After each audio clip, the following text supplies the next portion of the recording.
ಆನೇಕಲ್ ತಾಲೂಕಿನ ಚಂದಾಪುರ ಪುರಸಭೆ ವ್ಯಾಪ್ತಿಯ ವಾರ್ಡ್ ನಂಬರ್ 19ರ ಕೀರ್ತಿ ಬಡಾವಣೆಯಲ್ಲಿರುವ ರಾಜ್ಯ ಪ್ರಶಸ್ತಿ ಪುರಸ್ಕೃತರಾದ ಕೆ ಮಹೇಶ್ ರವರ ಮನೆಯ ಅಂಗಳದಲ್ಲಿ ಚಿನ್ಮಯ ಸೇವಾ ಸಂಸ್ಥೆ ವತಿಯಿಂದ ಮನೆ ಮನಗಳಲ್ಲಿ ಸಾಹಿತ್ಯ ಸಿಂಚನ ಕಾರ್ಯಕ್ರಮವನ್ನು ಆಯೋಜಿಸಲಾಗಿತ್ತು.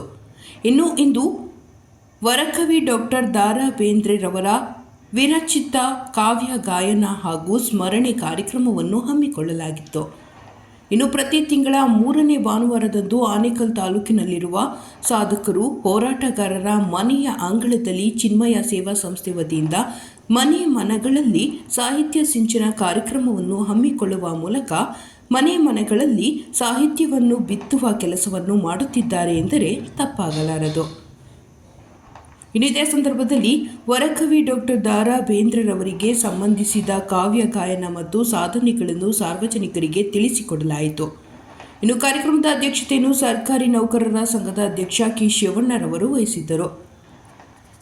ಕಾರ್ಯಕ್ರಮದಲ್ಲಿ ರಾಷ್ಟ್ರೀಯ ಯುವ ಪ್ರಶಸ್ತಿ ಪುರಸ್ಕೃತರು ಹಾಗೂ ಚಿನ್ಮಯ ಸೇವಾ ಸಂಸ್ಥೆಯ ಅಧ್ಯಕ್ಷರಾದ ಡಾಕ್ಟರ್ ಚಿನ್ನಪ್ಪ ಚಿಕ್ಕಹಗಡೆರವರು, ಮಹಿಳಾ ಹೋರಾಟಗಾರ್ತಿ ಶ್ರೀಮತಿ ಕಾಂಚನ ಗೌಡರ್, ಗಾಯಕರಾದ ಶ್ರೀಮತಿ ಸೀತಾ ಹರ್ಷವರ್ಧನ್, ರಾಷ್ಟ್ರೀಯ ಯುವ ಪ್ರಶಸ್ತಿ ಪುರಸ್ಕೃತೆ ಹಿಳಲಿಗೆ ನಾಗವೇಣಿ, ಯುವ ಕವಿ ಉಗ್ಗಿನಹಳ್ಳಿ ಮಹೇಶ್, ಹಿರಿಯ ಪತ್ರಕರ್ತರಾದ ಸಿಆರ್ ವಿಜಯಕುಮಾರ್, ಗಾಯಕರಾದ ಗೋವಿಂದ್, ಶ್ರೀಮತಿ ಶ್ವೇತಾ ಮಹೇಶ್, ಮುಖಂಡರಾದ ನಿಸರ್ಗ ದೇವರಾಜ್ ನಾಯಕ್, ಜಗದೀಶ್ ಆಚಾರಿ, ಬಾಳಗಾರನಹಳ್ಳಿ ಸತೀಶ್, ಕುಮಾರಾಚಾರಿ ಮತ್ತು ಕೀರ್ತಿ ಬಡಾವಣೆಯ ನಿವಾಸಿಗಳು ಹಾಜರಿದ್ದರು. ದಕ್ಷಿಣ ಧ್ರುವಕ್ಕೂ ಚುಂಬಕ ಗಾಳಿಯು ಬೀಸುತ್ತಿದೆ, ಸೂರ್ಯನ ಬಿಂಬಕ್ಕೆ ಚಂದ್ರನ ಬಿಂಬವು ರಂಭಿಸಿ ನಗೆಯಲ್ಲಿ ಮೀಸುತ್ತಿದೆ ಭೂರಂಗಕ್ಕೆ. ಸೊ ಆಲ್ಮೋಸ್ಟ್ ಅಲ್ಲಿ ಎಲ್ರಿಗೂ ಕೂಡ ಕನ್ನಡ ಬುಕ್ಗಳಲ್ಲಿ ನಮಗೆ ಪೋಯಮ್ಗಳೆಲ್ಲ ಇದ್ದೇ ಇರುತ್ತೆ ಪಠ್ಯದಲ್ಲಿ. ಒಂದು ಪದ್ಯ ಆ ಹುಡುಗಿ ಓದಿದ್ಮೇಲೆ ಅದು ಫಸ್ಟ್ ಪಲ್ಲವಿನಿ ಅಲ್ಲೇನಿತ್ತು ಅಂತಂದರೆ ತುಂಬ ಹುಡುಗಿಗೆ ಎಫೆಕ್ಟಿವ್ ಆಯಿತು. ಅಂಥ ಕನ್ನಡ ಗೊತ್ತಿಲ್ಲದೆ ಇರ್ತಕ್ಕಂಥದ್ರೂ ಕೂಡ ಆ ವಯಸ್ಸಲ್ಲಿ ಒಂದು ದಿನ ಆ ಪೂರ್ತಿ ಪೋಯಮ್ನ ಹುಡುಗಿ ಓದಿ ಬೈ ಹರ್ಟ್ ಮಾಡಿಕೊಂಡಾಗ ಕನ್ನಡದ ಒಂದು ಆಳದಲ್ಲಿ ಏನೋ ಒಂದು ಶಕ್ತಿ ಇದೆ ಅನ್ನೋ ಒಂದು ಅನುಭವ ಬಂತು. ಆ ಪೋಯಮ್ ಯಾವುದು ಅಂತಂದರೆ ದ.ರಾ. ಬೇಂದ್ರೆ ಅವ್ರು ಬರೆದಿರೋದು. ಸೊ ಫಸ್ಟು ಅವ್ರು ಬರೆದಿರುವಂಥ ಒಂದು ಪೋಯಮ್ ಅದು ಯಾವುದು ಅಂದರೆ ಸಜ್ಜು ಅಂತಂದರೆ ತಯಾರಿ. ರಂಗಕ್ಕೂ ಅಂತರಂಗಕ್ಕೂ ಅಂತರ, ತರಾವರಿ ತಯಾರಿಗಳ ಮಧ್ಯೆ ಬರೀ ಮುಖವಾಡ. ಸೊ ಈ ಥರ ಅದು ಆರಂಭ ಆಗುತ್ತೆ. ಆ 2 ಸೆಂಟೆನ್ಸ್ ಮಾತ್ರ ಎಷ್ಟೋ ಮೀನಿಂಗ್ನ ಕೊಡ್ತು. ಆ ಚಿಕ್ಕ ಹುಡುಗಿಗೆ ಅದಷ್ಟು ಪ್ರಭಾವ ಬೀರಿದಿದೆ ಅಂದರೆ ಆ ಭಾಷೆ ಎಷ್ಟು ಸರಳವಾಗಿದೆಯೋ ಅದರ ಅರ್ಥನೂ ಅಷ್ಟೇ ಅದೇನಾಗಿತ್ತು, ವ್ಯಾಲಿಡ್ ಆಗಿತ್ತು. ಅಂಥ ಒಂದು ಪೋಯಮ್ನ ನಾನು ಫಸ್ಟ್ ಓದಿದ್ದು ನಾನು. ಆವಾಗಲೇ ನನಗೆ ಏನಾಯಿತು ಅಂತಂದರೆ ಕನ್ನಡದ ಬಗ್ಗೆ ಒಂದು ಅಭಿಮಾನ ಹುಟ್ಟಿತು. ಸೊ ಆಗ ನನಗೂ ಕೂಡ ಒಂದು ಚಿಕ್ಕ ಆಸೆ ಹೊಡ್ತು, ನಾನು ಕೂಡ ಯಾಕೆ ಬರಿಬಾರ್ದು ಈ ಥರ ಎಲ್ಲ ಅಂತ. 7th ಆಸೆ ಬಂತು, ಬರೆಯೋಕ್ಕೆ ಶುರು ಮಾಡಿದ್ದು ಡಿಗ್ರಿ ಆದಮೇಲೆ. ಈಗ ಆಲ್ರೆಡಿ ನಂದು ಕೂಡ ಕವನ ಸಂಕಲನಗಳು 2-3 ಹೊರಗಡೆ ಬಂದಿದೆ. ಅದಕ್ಕೆ ಸ್ಫೂರ್ತಿ ದ.ರಾ. ಬೇಂದ್ರೆ ಅವರಾಗಿದ್ದರು. ಸೊ ದ.ರಾ. ಬೇಂದ್ರೆ ಅವರು ಆ್ಯಕ್ಚುಲಿ ಕನ್ನಡ ಸಾಹಿತ್ಯದ ಒಂದು ತುಂಬ ಶ್ರೀಮಂತ ಕವಿ ಅಂತ ಹೇಳ್ಬೋದು. ಯಾಕಂತಂದರೆ ಮೂಲತಃ ದ.ರಾ. ಬೇಂದ್ರೆ ಅವರು ಮಹಾರಾಷ್ಟ್ರದಿಂದ ಬಂದಿರೋವಂಥವ್ರು, ಒಂದು ಬ್ರಾಹ್ಮಣ ಕುಟುಂಬದವರು. ಸಾನು ಅಂತ ಒಂದು ಬ್ರಾಹ್ಮಣ ಕುಟುಂಬ. ಅವರ ಒಂದು ತಲೆಮಾರಿನ ಒಂದು ಸಂತತಿ ನಮ್ಮ ಒಂದು ಕರ್ನಾಟಕಕ್ಕೆ ಒಬ್ಬರು ಈ ಶಿರಹಟ್ಟಿ, ಗದಗ ಜಿಲ್ಲೆ ಶಿರಹಟ್ಟಿ ಅಂತ ನೀವು ಕೇಳಿದಿರೋ ಇಲ್ವೋ ಗೊತ್ತಿಲ್ಲ, ಶಿರಹಟ್ಟಿ ಅವರು. ಅಲ್ಲಿಯ ಒಬ್ಬ ಜಮೀನ್ದಾರ್ ಅವ್ರು ಏನು ಮಾಡಿದ್ರು, ಮಹಾರಾಷ್ಟ್ರಕ್ಕೆ ಹೋದಾಗ ಅವರ ಒಬ್ಬ ತಲೆಮಾರವ್ರನ್ನ ಹೇಳ್ತಾರೆ, ನಮ್ಮ ಊರಲ್ಲೂ ಕೂಡ ಯಾರು ಬ್ರಾಹ್ಮಣ ಸಂತತಿ ಇಲ್ಲ, ನಿಮ್ಗೇನಾದರೂ ಇಷ್ಟ ಇದ್ದರೆ ನಮ್ಮಲ್ಲಿ ಬನ್ನಿ ಅಂತ. ಸೊ ಅವ್ರಿಗೆ ನಿಜವಾಗ್ಲೂ ಆ ಪರಿಸ್ಥಿತಿಯಲ್ಲಿ ಏನಿತ್ತು, ಬಂದು ಅಲ್ಲಿ ಶಿರಹಟ್ಟಿಗೆ ಬಂದರು. ಅಲ್ಲಿ ಆ ಒಂದು ಸಂತತಿ, ಅವರ ಒಂದು ಕುಟುಂಬ ಏನಾಯಿತು ಬಂತು. ಅದು 2-3 ತಲೆಮಾರ ಆದ ನಂತರ ಈ ಬೇಂದ್ರೆ ಅವರಲ್ಲಿ ಬರ್ತಾರೆ. ಸೊ ಅವರು ಹೆಚ್ಚು ಕಡಿಮೆ ಧಾರವಾಡ, ಗದಗ್, ಆ ಕಡೆ ಅಂಕೋಲಾ, ದಾಂಡೇಲಿ ಈ ಕಡೆಯಿಂದ ಬೆಳೆದು ಬಂದಂಥವ್ರು. ಅವ್ರದ್ದು ನನಗೆ ಆ್ಯಕ್ಚುಲಿ ದ.ರಾ. ಬೇಂದ್ರೆ ಅವ್ರ ಸ್ಫೂರ್ತಿ ಯಾಕೆ ಅಂತಂದರೆ ನಮ್ಮ ಮಾವನವರು ಡಾಕ್ಟರ್ ಮೃತ್ಯುಂಜಯ ಹಿರೇಮಠ ಅಂತ ಧಾರವಾಡ ಯೂನಿವರ್ಸಿಟಿಯಲ್ಲಿ ಅವರಿದ್ದರು. So R.C. ಹಿರೇಮಠ ಅಂತ ಹೇಳಿ ನಮ್ಮ ಮಾವನವರು.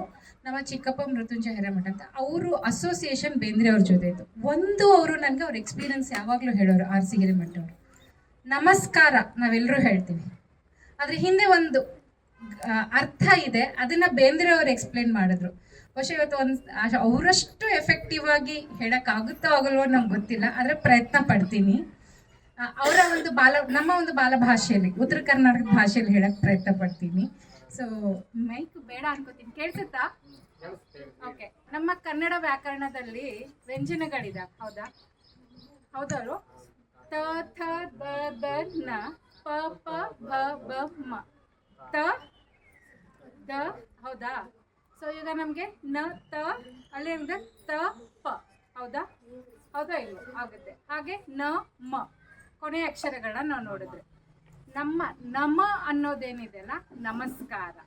ತಪ್ಪ ನಾವು ನಮ್ಮ ಎಷ್ಟು ಹೃದಯಪೂರ್ವಕವಾಗಿ ನಾವು ಅದನ್ನ ನಮಸ್ಕಾರ ಮಾಡ್ತೀವೋ ಆ ಒಂದು ಯಶಸ್ಸು ಅಷ್ಟು ನಮ್ಮ ತಪಸ್ಸಾಗಿ ಸಿಗುತ್ತೆ. ಅದು ಆ ತಪಸ್ಸಿನ ಆಳ ಎಷ್ಟಿರುತ್ತೋ ಅಷ್ಟು ನಮ್ಗೆ ಆಳ ಏನಾಗುತ್ತೆ, ಆ ಒಂದು ಜ್ಞಾನ ಸಿಗುತ್ತೆ, ಸಕ್ಸಸ್ ಸಿಗುತ್ತೆ ಅಂತ ಹೇಳಿ ದ.ರಾ. ಬೇಂದ್ರೆ ಅವರು ಹೇಳ್ತಾರೆ.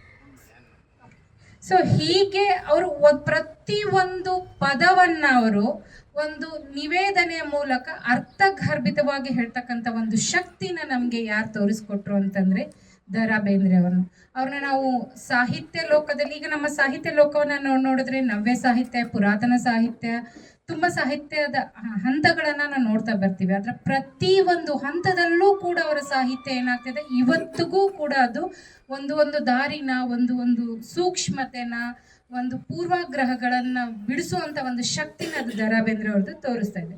ಸೊ ಅವ್ರ ವ್ಯಕ್ತಿತ್ವದ ಬಗ್ಗೆ ನಾವು ಹೇಳೋದಾದ್ರೆ, ದ.ರಾ. ಬೇಂದ್ರೆ ಅವರು ನಾನು ಹೇಳಿದ ಪ್ರಕಾರ 1896ರಲ್ಲಿ ನವೆಂಬರ್ 31ರಂದು ಧಾರವಾಡ ಜಿಲ್ಲೆಯ ಸೋನಾ ಎನ್ನಂಬ ಗ್ರಾಮದಲ್ಲಿ ಅವರು ಜನಿಸಿದ್ರು. ಸೊ ಹೆಚ್ಚು ಕಡಿಮೆ ಅವರ ಕುಟುಂಬ ಸಾಹಿತ್ಯಕ್ಕೆ ನೇರವಾಗಿ ಇಲ್ಲದೆ ಇದ್ರೂ ಕೂಡ ಆ ಒಂದು ವೇದ ಶಕ್ತಿ, ಆ ಸಾಹಿತ್ಯದಿಂದ ಅವ್ರು ಬೆಳೆದು ಬಂದಿರೋದ್ರಿಂದ ಕನ್ನಡವನ್ನು ಅವ್ರು ಏನು ಮಾಡಿದ್ರು, ಹೆಚ್ಚು ಸಾಹಿತ್ಯದ ಒಂದು ಆಳವನ್ನು ಬೆಳೆಸ್ಕೊಂತ ಬಂದರು. ಧಾರವಾಡ ಜಿಲ್ಲೆಯಲ್ಲಿ ಅವರು ಹೆಚ್ಚು ಕಡಿಮೆ ತಮ್ಮ ಜೀವನವನ್ನು ಆರಂಭ ಮಾಡಿದ್ರು. ಬಹುತೇಕ ಭಾಗ ಅಂಕೋಲಾ, ದಾಂಡೇಲಿ, ಧಾರವಾಡ, ಗದಗ್ ಅಲ್ಲಿ ಅವರು ಕಳೆದ್ರು. ಸೊ ಅವ್ರ ಭಾಷೆ ಹೆಂಗೈತಿ ಅಂತಂದ್ರ ಪ್ರತಿ ಒಂದು ಸಾಹಿತ್ಯದಾಗೂ ಕೂಡ ಆ ಒಂದು ಉತ್ತರ ಕನ್ನಡದ ಭಾಷೆನ ಅವರು ಎತ್ತಿ ಹಿಡಿದು ತೋರಿಸಿದ್ದಾರೆ. ಅದು ಒಂದು ಅವ್ರದ ಹೆಗ್ಗಳಿಕೆ ಅಂತ ನಾನು ಹೇಳ್ಬೋದು. ಸೊ ಅವ್ರ ಕಾವ್ಯ ಕೇವಲ ಒಂದು ದೃಷ್ಟಿಕೋನಕ್ಕೆ ಮಾತ್ರ ಸೀಮಿತವಾಗಿರ್ಲಿಲ್ಲ. ಅವ್ರ ಕಾವ್ಯ ಯಾವಾಗಲೂ ತಾತ್ವಿಕತೆಗೆ ಹೆಚ್ಚು ಒತ್ತು ಕೊಟ್ಕೊಂಡು ಬಂತು, ಧಾರ್ಮಿಕತೆಗೆ ಹೆಚ್ಚು ಒತ್ತು ಕೊಟ್ಕೊಂಡು ಬಂತು. ಆಮೇಲೆ ಜೀವನದ ಪ್ರತಿ ಹಂತದಲ್ಲೂ ಕೂಡ ಹೇಗೆ ನೋವು ನಲಿವುಗಳನ್ನು ಕೂಡ ನಾವು ಅದನ್ನ ಅನುಭವಿಸ್ಬೇಕು ಅನ್ನೋದು ಕೂಡ ಅವರು ಕಾವ್ಯದಲ್ಲಿ ಹೇಳ್ತಾ ಬಂದ್ರು. ಬಹುಶಃ ನೀವೆಲ್ಲರೂ ಕೇಳಿದ್ದೀರ, ನೀ ಹಿಂಗ ನೋಡಬೇಡ ನನ್ನ. ಹೌದು, ಎಲ್ಲರೂ ಕೇಳಿರ್ತಕ್ಕಂಥ ಒಂದು ಮೇಡಮ್ ಹಾಡ್ತಾರೆ ಅಂತ ಹೇಳಿದ್ರು. ಸೊ ಆ ಪೋಯಮ್ ನಾವು ಯಾರು ಕೇಳಿದ್ರು ಕೂಡ ಎಲ್ಲರೂ ಕೂಡ ಅದ್ರ ಹಿಂದೆ ಒಂದು ಘಟನೆ ಇದೆ ಅವ್ರ ಜೀವನ. ಸೊ ದ.ರಾ. ಬೇಂದ್ರೆ ಅವರು ಪ್ರತಿಯೊಂದು ಅವ್ರ ಜೀವನದ ಘಟನೆಗಳನ್ನ ಒಂದು ಶಕ್ತಿಯಾಗಿ ತೋರಿಸ್ಕೊಂಡು ಬಂದಿರುವಂತ ಒಂದು ಇದನ್ನು ನಾವು ದ.ರಾ. ಬೇಂದ್ರೆ ಅವರಲ್ಲಿ ನೋಡ್ತೀವಿ. ಹೆಚ್ಚು ಕಡಿಮೆ ಅವರು ಹೇಳ್ತಾ ಬಂದ್ರೆ ಜೀವನದ ಸಂಕೀರ್ಣತೆಯನ್ನಾಗಿರ್ಬೋದು, ಅಥವಾ ಒಂದು ಉತ್ಸಾಹಗಳನ್ನಾಗಿರ್ಬೋದು, ಅಥವಾ ನಮ್ಮ ಅನುಭವಗಳನ್ನಾಗಿರ್ಬೋದು ಪದ್ಯದ ಮೂಲಕ ಅವರು ಹೇಳ್ಕೊಂಡ್ಬಂದರು. ಇವಾಗಲೂ ಕೂಡ ಅವ್ರು ಎಷ್ಟೋ ಒಂದು ಕವನಗಳನ್ನ ನಾವು ಏನ್ ಮಾಡ್ತಾ ಇದೀವಿ ಅಂದ್ರೆ ನಮ್ಮ ಅಧ್ಯಯನಕ್ಕೆ ಬಳಸ್ತಾ ಇದ್ದೀವಿ. ಸೊ ಅವ್ರದ್ದು ಒಂದೇ ಒಂದು ಪದ್ಯ ನಾನು ಇಲ್ಲಿ ಹೇಳಕ್ ಇಷ್ಟಪಡ್ತೀನಿ. ಹುಬ್ಬಳ್ಳಿ ಹೂವಿನ ಮೂಲೆಯಲ್ಲಿ ಒಂದು, ಕೇಳಿದಿರೋ ಇಲ್ವೋ ಗೊತ್ತಿಲ್ಲ. ಅವರು ಹೆಚ್ಚು ಕಡಿಮೆ ಇದು 3 ಅಥವಾ 4ನೇ ಪೋಯಮ್ ಅವ್ರು ಬರ್ದಿರುವಂಥದ್ದು. ಹುಬ್ಬಳ್ಳಿ ಹೂವಿನ ಮೇಲೊಂದು ಬೇಸಿಗೆ ಬೆಂಕಿಯಲ್ಲಿ ಬೆತ್ತಲಾಗಿತ್ತು. ಬಹುಶಃ ಯಾರಾದ್ರೂ ಏನಾದ್ರು ಹೇಳಕ್ ಬರ್ತಾರೆ ಇದ್ರ ಹಿಂದೆ ಅವ್ರು ಏನ್ ಹೇಳಕ್ ಪ್ರಯತ್ನ ಪಡ್ತಿದಾರಂತ ಯಾರಾದ್ರೂ ಹೇಳಕ್ ಇಷ್ಟಪಡ್ತೀರಾ? ಇದು ಬೇಂದ್ರೆ ಅವರ ಒಂದು ಜೀವನದ ಅನುಭವನೇ ಅವ್ರು ಹೇಳ್ತಾ ಇದ್ದಾರೆ. ಸೊ ಹುಬ್ಬಳ್ಳಿ ಹೂವಿನ ಮೂಲೆಯಲ್ಲೊಂದು ಬೇಸಿಗೆ ಬೆಂಕಿಯಲ್ಲಿ ಬೆತ್ತಲಾಗಿತ್ತು ಜೀವನ. ಅಂದ್ರೆ ಅವ್ರ ಜೀವನ ಯಾವತ್ತೂ ಸರಾಗವಾಗಿ, ಸುಖವಾಗಿ, ಆನಂದವಾಗಿ ಬರಲೇ ಇಲ್ಲ. ಕಷ್ಟಗಳ ಮೇಲೇನೆ ಬೆಳ್ಕೊಂಡು ಬಂತು. ಯಾಕಂತಂದ್ರೆ ನಾವು ನೋಡ್ತಾ ಬಂದ್ರೆ ಅವರ ತಾಯಿಗೆ 16 ಜನ ಮಕ್ಕಳಿದ್ರು. 16 ಜನದಲ್ಲಿ ಇವರೊಬ್ಬರೇ ಬದುಕೊಳ್ತಿದ್ರು. ಸೊ ಕೊನೆಗೆ ಅವರು ಇನ್ನೂ ಒಂದು ಕೊನೆ ತಮ್ಮ ಅವ್ರದ್ದು 2 ವರ್ಷದ ಮಗು ಅವ್ರ ಕಣ್ಮುಂದೆನೆ ಸಾಯ್ತಾ ಇರುತ್ತೆ. ಆದ್ರೆ ಅವ್ರಿಗೇನು ಮಾಡೋಕ್ಕಾಗದಿರೋಂಥ ಒಂದು ಪರಿಸ್ಥಿತಿನ ನಾವು ಅಲ್ಲಿ ನೋಡ್ತೀವಿ. ಇಂಥದ್ದೊಂದು ಈಗ ನೀ ಹಿಂಗೆ ನೋಡಬೇಡ ನನ್ನ ಅಂತ ಬಂದಾಗ ಇದು ಹೇಳಬೇಕಾದಾಗ ಅವ್ರಿಗೆ ಅವ್ರ ಮಗನ ಕಳ್ಕೊಂಡಿದ್ರು. ಸೊ ಅವ್ರ ಹೆಂಡತಿಗೆ ಅವರು ಸಂತೈಸ್ತಕ್ಕಂಥದ್ದಾಗ ಅಂದರೆ ಪ್ರತಿಯೊಂದು ಅವ್ರ ಕವನ ಆಗಿರ್ಬೋದು, ಸಾಹಿತ್ಯ ಆಗಿರ್ಬೋದು, ಅವ್ರದ್ದು ಆ ಒಂದು ಹಿಂದೆ ಏನಿತ್ತು ಅಂತಂದರೆ ಒಂದು ನೋವು ಅಥವಾ ಅನುಭವ ಇತ್ತು. ಆದರೆ ಅವರ ಒಂದು ಜೀವನವನ್ನು ನೋಡ್ತಾ ಬಂದಾಗ ಹೆಚ್ಚಾಗಿ ಅವರು ತುಂಬ ಕಷ್ಟಗಳನ್ನು ಅನುಭವಿಸಿ ಬಂದಾಗ ನೀರಿನ ಜಾಡವಿಲ್ಲದಂಥ ಒಂದು ಪರಿಸ್ಥಿತಿಯಲ್ಲೂ ಕೂಡ ಆ ಹೂವು ಅರಳಿ ತನ್ನ ಬಣ್ಣನ ಬಿಡಲಿಲ್ಲ. ಅಂದರೆ ಅಂಥ ಎಷ್ಟು ನೋವುಗಳಿದ್ರೂ ಕೂಡ ಅವರು ತನ್ನ ಬಣ್ಣವನ್ನು ಬಿಡಲಿಲ್ಲ. ಅಂದರೆ ಅವರಲ್ಲಿರ್ತಕ್ಕಂಥ ಒಂದು ಆ ನೋವು ನಲಿವನ್ನ ಈ ಸಾಹಿತ್ಯ ಜ್ಞಾನದ ಮೂಲಕ, ಈ ಪದಗಳ ಮೂಲಕ ಅವ್ರು ಏನು ಮಾಡಿದ್ರು ಅಂತಂದರೆ ಬೆಳಕಿಗೆ ತಂದರು. ಇವತ್ತು ದ.ರಾ. ಬೇಂದ್ರೆ ಅವರ ಒಂದು ಸಾಹಿತ್ಯ ಕೇವಲ ಕರ್ನಾಟಕಕ್ಕೆ ಮಾತ್ರ ಸೀಮಿತವಾಗಿಲ್ಲ, ಇವನ್ ಅಂತಾರಾಷ್ಟ್ರೀಯ ಮಟ್ಟದಲ್ಲೂ ಕೂಡ ಅದೇನಾಗ್ತಾ ಇದೆ ಅಂತಂದರೆ ದಾರಿದೀಪವಾಗಿದೆ. ಅಮೇರಿಕಾದಲ್ಲಿರ್ತಕ್ಕಂಥ ಕನ್ನಡ ಸಂಘದವರು ಏನು ಮಾಡ್ತಿದ್ದಾರೆ ಅಂದರೆ ಇವಾಗ ಅವರ ಒಂದು ಸಂಘದ ಪ್ರತಿಯೊಂದು ಪ್ರೋಗ್ರಾಮ್ಗೂ ದ.ರಾ. ಬೇಂದ್ರೆ ಅವರ ಒಂದು ಕವನ ಸಂಕಲನಗಳ ಹೆಸರುಗಳನ್ನಿಟ್ಟು ಅವರು ಸೆಲೆಬ್ರೇಟ್ ಮಾಡ್ತಾ ಇದ್ದಾರೆ. ರೀಸೆಂಟಾಗಿ ನೀವು ಬ್ಲಾಗ್ಗಳು ನೋಡಿದಿರೋ ಇಲ್ವೋ ಗೊತ್ತಿಲ್ಲ. ಉತ್ತರ ಧ್ರುವದಿ ದಕ್ಷಿಣ ಧ್ರುವಕ್ಕೂ ಚುಂಬಕ ಗಾಳಿಯು ಬೀಸುತ್ತಿದೆ. ಸೂರ್ಯನ ಬಿಂಬಕ್ಕೆ ಚಂದ್ರನ ಬಿಂಬವು ರಂಭಿಸಿ ನಗೆಯಲ್ಲಿ ಮೀಸುತ್ತಿದೆ. ಭೂರಂಗಕ್ಕೆ ಅಭಿಸಾರಕ್ಕೆ ಕರೆಯುತ್ತ ತಿಂಗಳು ತಿಂಗಳು ನವೆಯುತ್ತಿದೆ. ಭೂರಂಗಕ್ಕೆ ಅಭಿಸಾರಕ್ಕೆ ಕರೆಯುತ್ತ ತಿಂಗಳು ತಿಂಗಳು ನವೆಯುತ್ತಿದೆ. ತುಂಬುತ್ತ ತುಳುಕುತ್ತ ತೀರುತ್ತ ತನ್ನೊಳ್ಳು ತಾನೇ ಸವಿಯನು ಸವೆಯುತ್ತಿದೆ. ತಾನೇ ಸವಿಯನು ಸವೆಯುತ್ತಿದೆ. ಉತ್ತರ ಧ್ರುವದಿ ದಕ್ಷಿಣ ಧ್ರುವಕ್ಕೂ ಚುಂಬಕ ಗಾಳಿಯು ಬೀಸುತ್ತಿದೆ. ಭುವನ ಕುಸಿಮಿಸಿ ಪುಲಕಿಸಿ ಮರಳಿಸಿ ಕೋಟಿ ಕೋಟಿ ಸಲ ವಸಯಿಸಿತು. ಭುವನ ಕುಸುಮಿಸಿ ಪುಲಕಿಸಿ ಮರಳಿಸಿ ಕೋಟಿ ಕೋಟಿ ಸಲ ವಸಯಿಸಿತು. ಮಿತ್ರನ ಮೈತ್ರಿಯ ವಸಗೆ ಮಸಗಿದ ಮರುಕದ ಧಾರೆಯ ಮಸಯಿಸಿತು. ಮರುಕದ ಧಾರೆಯ ಮಸಯಿಸಿತು. ಉತ್ತರ ಧ್ರುವದಿ ದಕ್ಷಿಣ ಧ್ರುವಕ್ಕೂ ಚುಂಬಕ ಗಾಳಿಯು ಬೀಸುತ್ತಿದೆ. ಅಕ್ಷಿಣಿ ಮಿಲನ ಮಾಡದ ನಕ್ಷತ್ರದ ಗಣಗ ಗಗನದಿ ಹಾರಿದಿದೆ. ಅಕ್ಷಿಣ ಮಿಲನ ಮಾಡದ ನಕ್ಷತ್ರ ಜಿಲ್ಲಾ ಅಲ್ಲದೆ ರಾಜ್ಯ ಮಟ್ಟದಲ್ಲಿ ಕೂಡ ಬೇರೆ ಬೇರೆ ರೀತಿಯ ಕಾರ್ಯಕ್ರಮಗಳನ್ನು ನಾವು ರೂಪಿಸ್ಕೊಂಡು ಬಂದಿದ್ದೇವೆ. ತಾಲೂಕಿನಲ್ಲಿ ಬಹಳಷ್ಟು ರಾಜ್ಯ ಮಟ್ಟ ರಾಷ್ಟ್ರ ಮಟ್ಟದ ಕಾರ್ಯಕ್ರಮಗಳನ್ನು ಸರ್ಕಾರದ ಅನುದಾನದ ಇಲ್ಲದೆ ಆಯೋಜನೆ ಮಾಡಿರ್ತಕ್ಕಂಥ ಸಂಸ್ಥೆ ನಮ್ಮ. ಕೆಲವು ಸರ್ಕಾರದ ಲಕ್ಷಾಂತರ ರೂಪಾಯಿ ತಗೊಂಡು ಕೂಡ ಕಾರ್ಯಕ್ರಮಗಳನ್ನು ರೂಪಿಸಲಿಕ್ಕೆ ನಾವು ಕಳೆದ ಒಂದು 4-5 ವರ್ಷಗಳಿಂದ ಕೆಲವೊಂದು ಕಾರ್ಯಕ್ರಮಗಳನ್ನು ಅಂದರೆ ವ್ಯವಸ್ಥಿತವಾಗಿ ಭಾರಿ ದೊಡ್ಡ ಪ್ರಮಾಣದಲ್ಲಿ ಮಾಡಲಿಕ್ಕೆ ಆಗದಿದ್ರು ಕೂಡ ಸಣ್ಣ ಸಣ್ಣದಾಗಿ ಮಾಡಿದ್ವಿ. ಹಿಂದೆ ಒಂದೇ ವೇದಿಕೆಯಲ್ಲಿ ಸುಮಾರು 10-15-20 ರಾಜ್ಯದ ಕಲಾವಿದರನ್ನು ಕರೆಸಿ ತಾಲೂಕಿನಲ್ಲಿ ಒಂದೇ ವೇದಿಕೆಯಲ್ಲಿ ಇಡೀ ದೇಶದ ಎಲ್ಲ ಕಲಾವಿದರನ್ನು ಒಗ್ಗೂಡಿಸಿ ಕಾರ್ಯಕ್ರಮಗಳನ್ನು ಒಂದು ಭಾವೈಕ್ಯತೆ ಮೂಡ್ತಕ್ಕಂಥ ರಾಷ್ಟ್ರೀಯ ಭಾವೈಕ್ಯತೆಗಳನ್ನು ಮತ್ತು ಈ ಥರದ ಕಾರ್ಯಕ್ರಮಗಳನ್ನು ನಾನು ಮಹೇಶ್ ಅವರು ಮಾಡ್ಕೊಂಡು ಬರ್ತಾ ಇದ್ದೀವಿ. ಆ ನಿಟ್ಟಿನಲ್ಲಿ ನಮ್ಮ ಮಹೇಶ್ ಅವರು ಇವತ್ತಿನ ಯಾಂತ್ರಿಕ ಯುಗದಲ್ಲಿ ಪ್ರತಿ ಯುವಜನರ ಕೈಯಲ್ಲಿ ಮೊಬೈಲ್ಗಳು ಮತ್ತು ಈ ದೂರದರ್ಶನಗಳು ಮತ್ತು ನಮ್ಮ ಯುವಕರು ಬೇರೆ ಬೇರೆ ರೀತಿಯ ಸಂಘಟನೆಗಳಲ್ಲಿ ತೊಡ್ಕೊಂಡು ನಮ್ಮ ಭಾರತದ ಮತ್ತು ನಮ್ಮ ಚರಿತ್ರೆಯ ಮತ್ತು ನಮ್ಮ ದೇಶದಲ್ಲಿ ಜ್ಞಾನಪೀಠ ಪ್ರಶಸ್ತಿ ಪುರಸ್ಕೃತರು ಮತ್ತು ಈ ದೇಶಕ್ಕಾಗಿ ಸಂವಿಧಾನಕ್ಕಾಗಿ ನಮ್ಮೆಲ್ಲ ಒಂದು ಮಾರ್ಗದರ್ಶಕರನ್ನು ಇವತ್ತಿನ ಯುವಜನ ಎಲ್ಲೋ ಒಂದು ಕಡೆ ಮರೀತಾ ಇದೆ. ಇವತ್ತು 29 ರಾಜ್ಯಗಳಲ್ಲಿ ಅತಿ ಹೆಚ್ಚು ಜ್ಞಾನಪೀಠ ಪ್ರಶಸ್ತಿಯನ್ನು ಪಡೆದಂಥವರು ನಮ್ಮ ಭಾರತದಲ್ಲಿ, ಅದರಲ್ಲಿ ವಿಶೇಷವಾಗಿ ಕರ್ನಾಟಕದಲ್ಲಿದ್ದಾರೆ. ಇವತ್ತು ನಾವು ಮೊದಲನೇ ಜ್ಞಾನಪೀಠ ಪ್ರಶಸ್ತಿ ಪುರಸ್ಕೃತರ ಒಂದು ಈ ಸಾಹಿತ್ಯ ಮನೆ ಸಾಹಿತ್ಯ ಕಾರ್ಯಕ್ರಮವನ್ನು ನಾವು ನಮ್ಮ ರಾಷ್ಟ್ರ ಪ್ರಶಸ್ತಿ ವಿಜೇತ ನಾಗವೇಣಿಯವ್ರ ಮನೆಯಲ್ಲಿ ಮಾಡಿದ್ದೀವಿ. ಇವತ್ತು 2ನೇ ಜ್ಞಾನಪೀಠ ಪ್ರಶಸ್ತಿ ಪುರಸ್ಕೃತರು. ಮತ್ತು ವಿಶೇಷ ಏನಪ್ಪ ಅಂತ ಹೇಳಿದ್ರೆ ದ.ರಾ. ಬೇಂದ್ರೆ ಅವರು ದೇಶದಲ್ಲೇ ಜ್ಞಾನಪೀಠ ಪ್ರಶಸ್ತಿಯನ್ನು 10ನೇವರಾಗಿ ಪಡ್ಕೊತಾರೆ. ಅವ್ರು ಪಡ್ಕೊಂಡಾಗ ದಿಲ್ಲಿಯಲ್ಲಿ ಅವ್ರು 10ನೇವರಾಗಿ ಪಡ್ಕೊಂಡಾಗ ನಮ್ಮ ದೇಶದಲ್ಲಿ ನಮ್ಮ ರಾಜ್ಯದ ಪರವಾಗಿ 2ನೇವರಾಗಿರ್ತಾರೆ. ಇಂಥ ಮಹನೀಯರ ಬಗ್ಗೆ ಭಾಳಷ್ಟು ಇತ್ತೀಚಿನ ದಿನಗಳಲ್ಲಿ ಯುವಜನರಲ್ಲಿ ಸಾರ್ವಜನಿಕರಲ್ಲಿ ಇದನ್ನು ಮರೆಮಾಚತಕ್ಕಂಥ ಕೆಲಸಗಳು ಆಗ್ತಾ ಇದೆ. ಇವತ್ತು ನಮ್ಮ ಶಿಕ್ಷಕರಿದ್ದಾರೆ. ಶಾಲಾ ಪಠ್ಯ ಪುಸ್ತಕಗಳಲ್ಲಿ ಎಷ್ಟೇ ಇದ್ರೂ ಕೂಡ ಆ ಕೊಠಡಿಯಲ್ಲಿ ಇರ್ತಕ್ಕಂಥ ಒಂದು ಅರ್ಧ ಗಂಟೆ ಅಥವಾ 1 ಗಂಟೆ ಪಾಠ ಮಾಡ್ತಕ್ಕಂಥ ಸಂದರ್ಭದಲ್ಲಿ ನಮ್ಮ ವಿದ್ಯಾರ್ಜನೆ ಮಾಡ್ತಕ್ಕಂಥ ಸಂದರ್ಭದಲ್ಲಿ ಮಾತ್ರ ಅದನ್ನು ಮನನ ಮಾಡಿ ಎಕ್ಸಾಮ್ ಆದ ತಕ್ಷಣ ಮರೀತಾರೆ.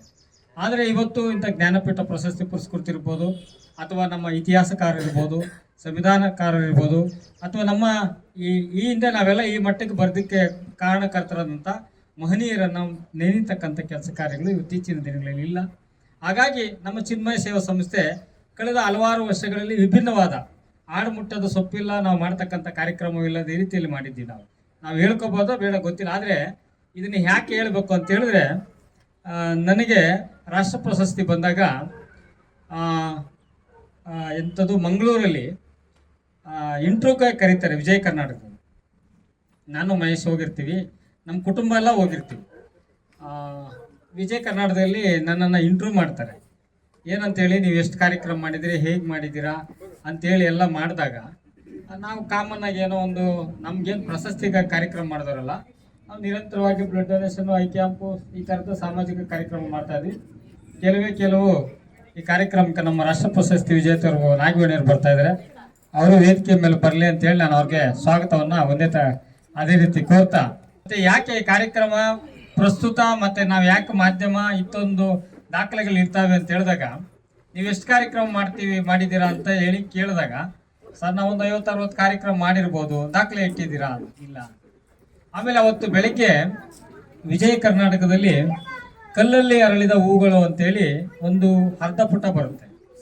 ಅರ್ಧ ಪುಟದಲ್ಲಿ 5 ಜನರ ಮಾತ್ರ ಫೋಟೋ ಬರುತ್ತೆ. ಅದರಲ್ಲಿ ನನ್ನ ಫೋಟೋ ಇರೋಲ್ಲ.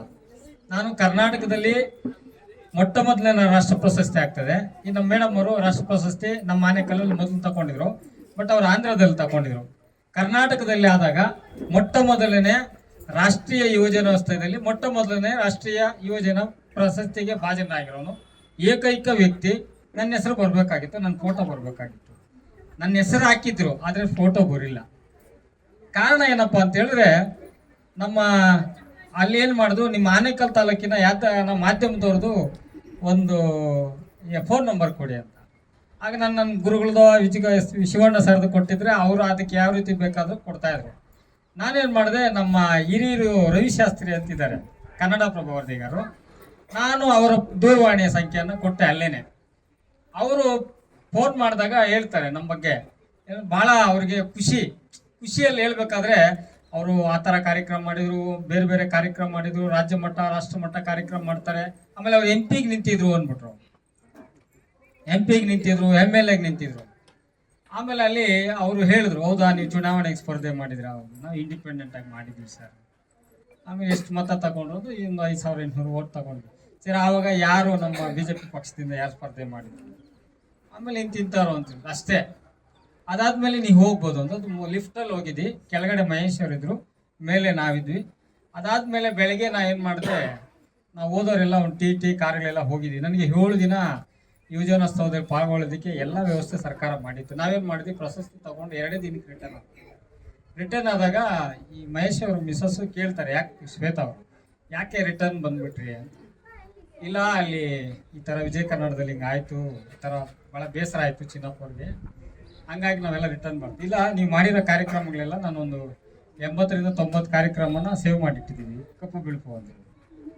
ಮತ್ತು ಅದನ್ನು ತಗೊಂಡು ನಾನು ವಿಜಯ್ ಕೋಟ್ಯಾನ್ ಅಂತ ವಿಜಯ ಕರ್ನಾಟಕರು ಅವ್ರಿಗೆ ಎಂಥದ್ದು ನಾನು ಫೋನ್ ಮಾಡಿದೆ, ಸರ್ ಈ ಥರ ನಮ್ಮ ಕಾರ್ಯಕ್ರಮ ಒಂದು 100 ಕಾರ್ಯಕ್ರಮ ದಾಟಿದ್ದೀವಿ ಸರ್.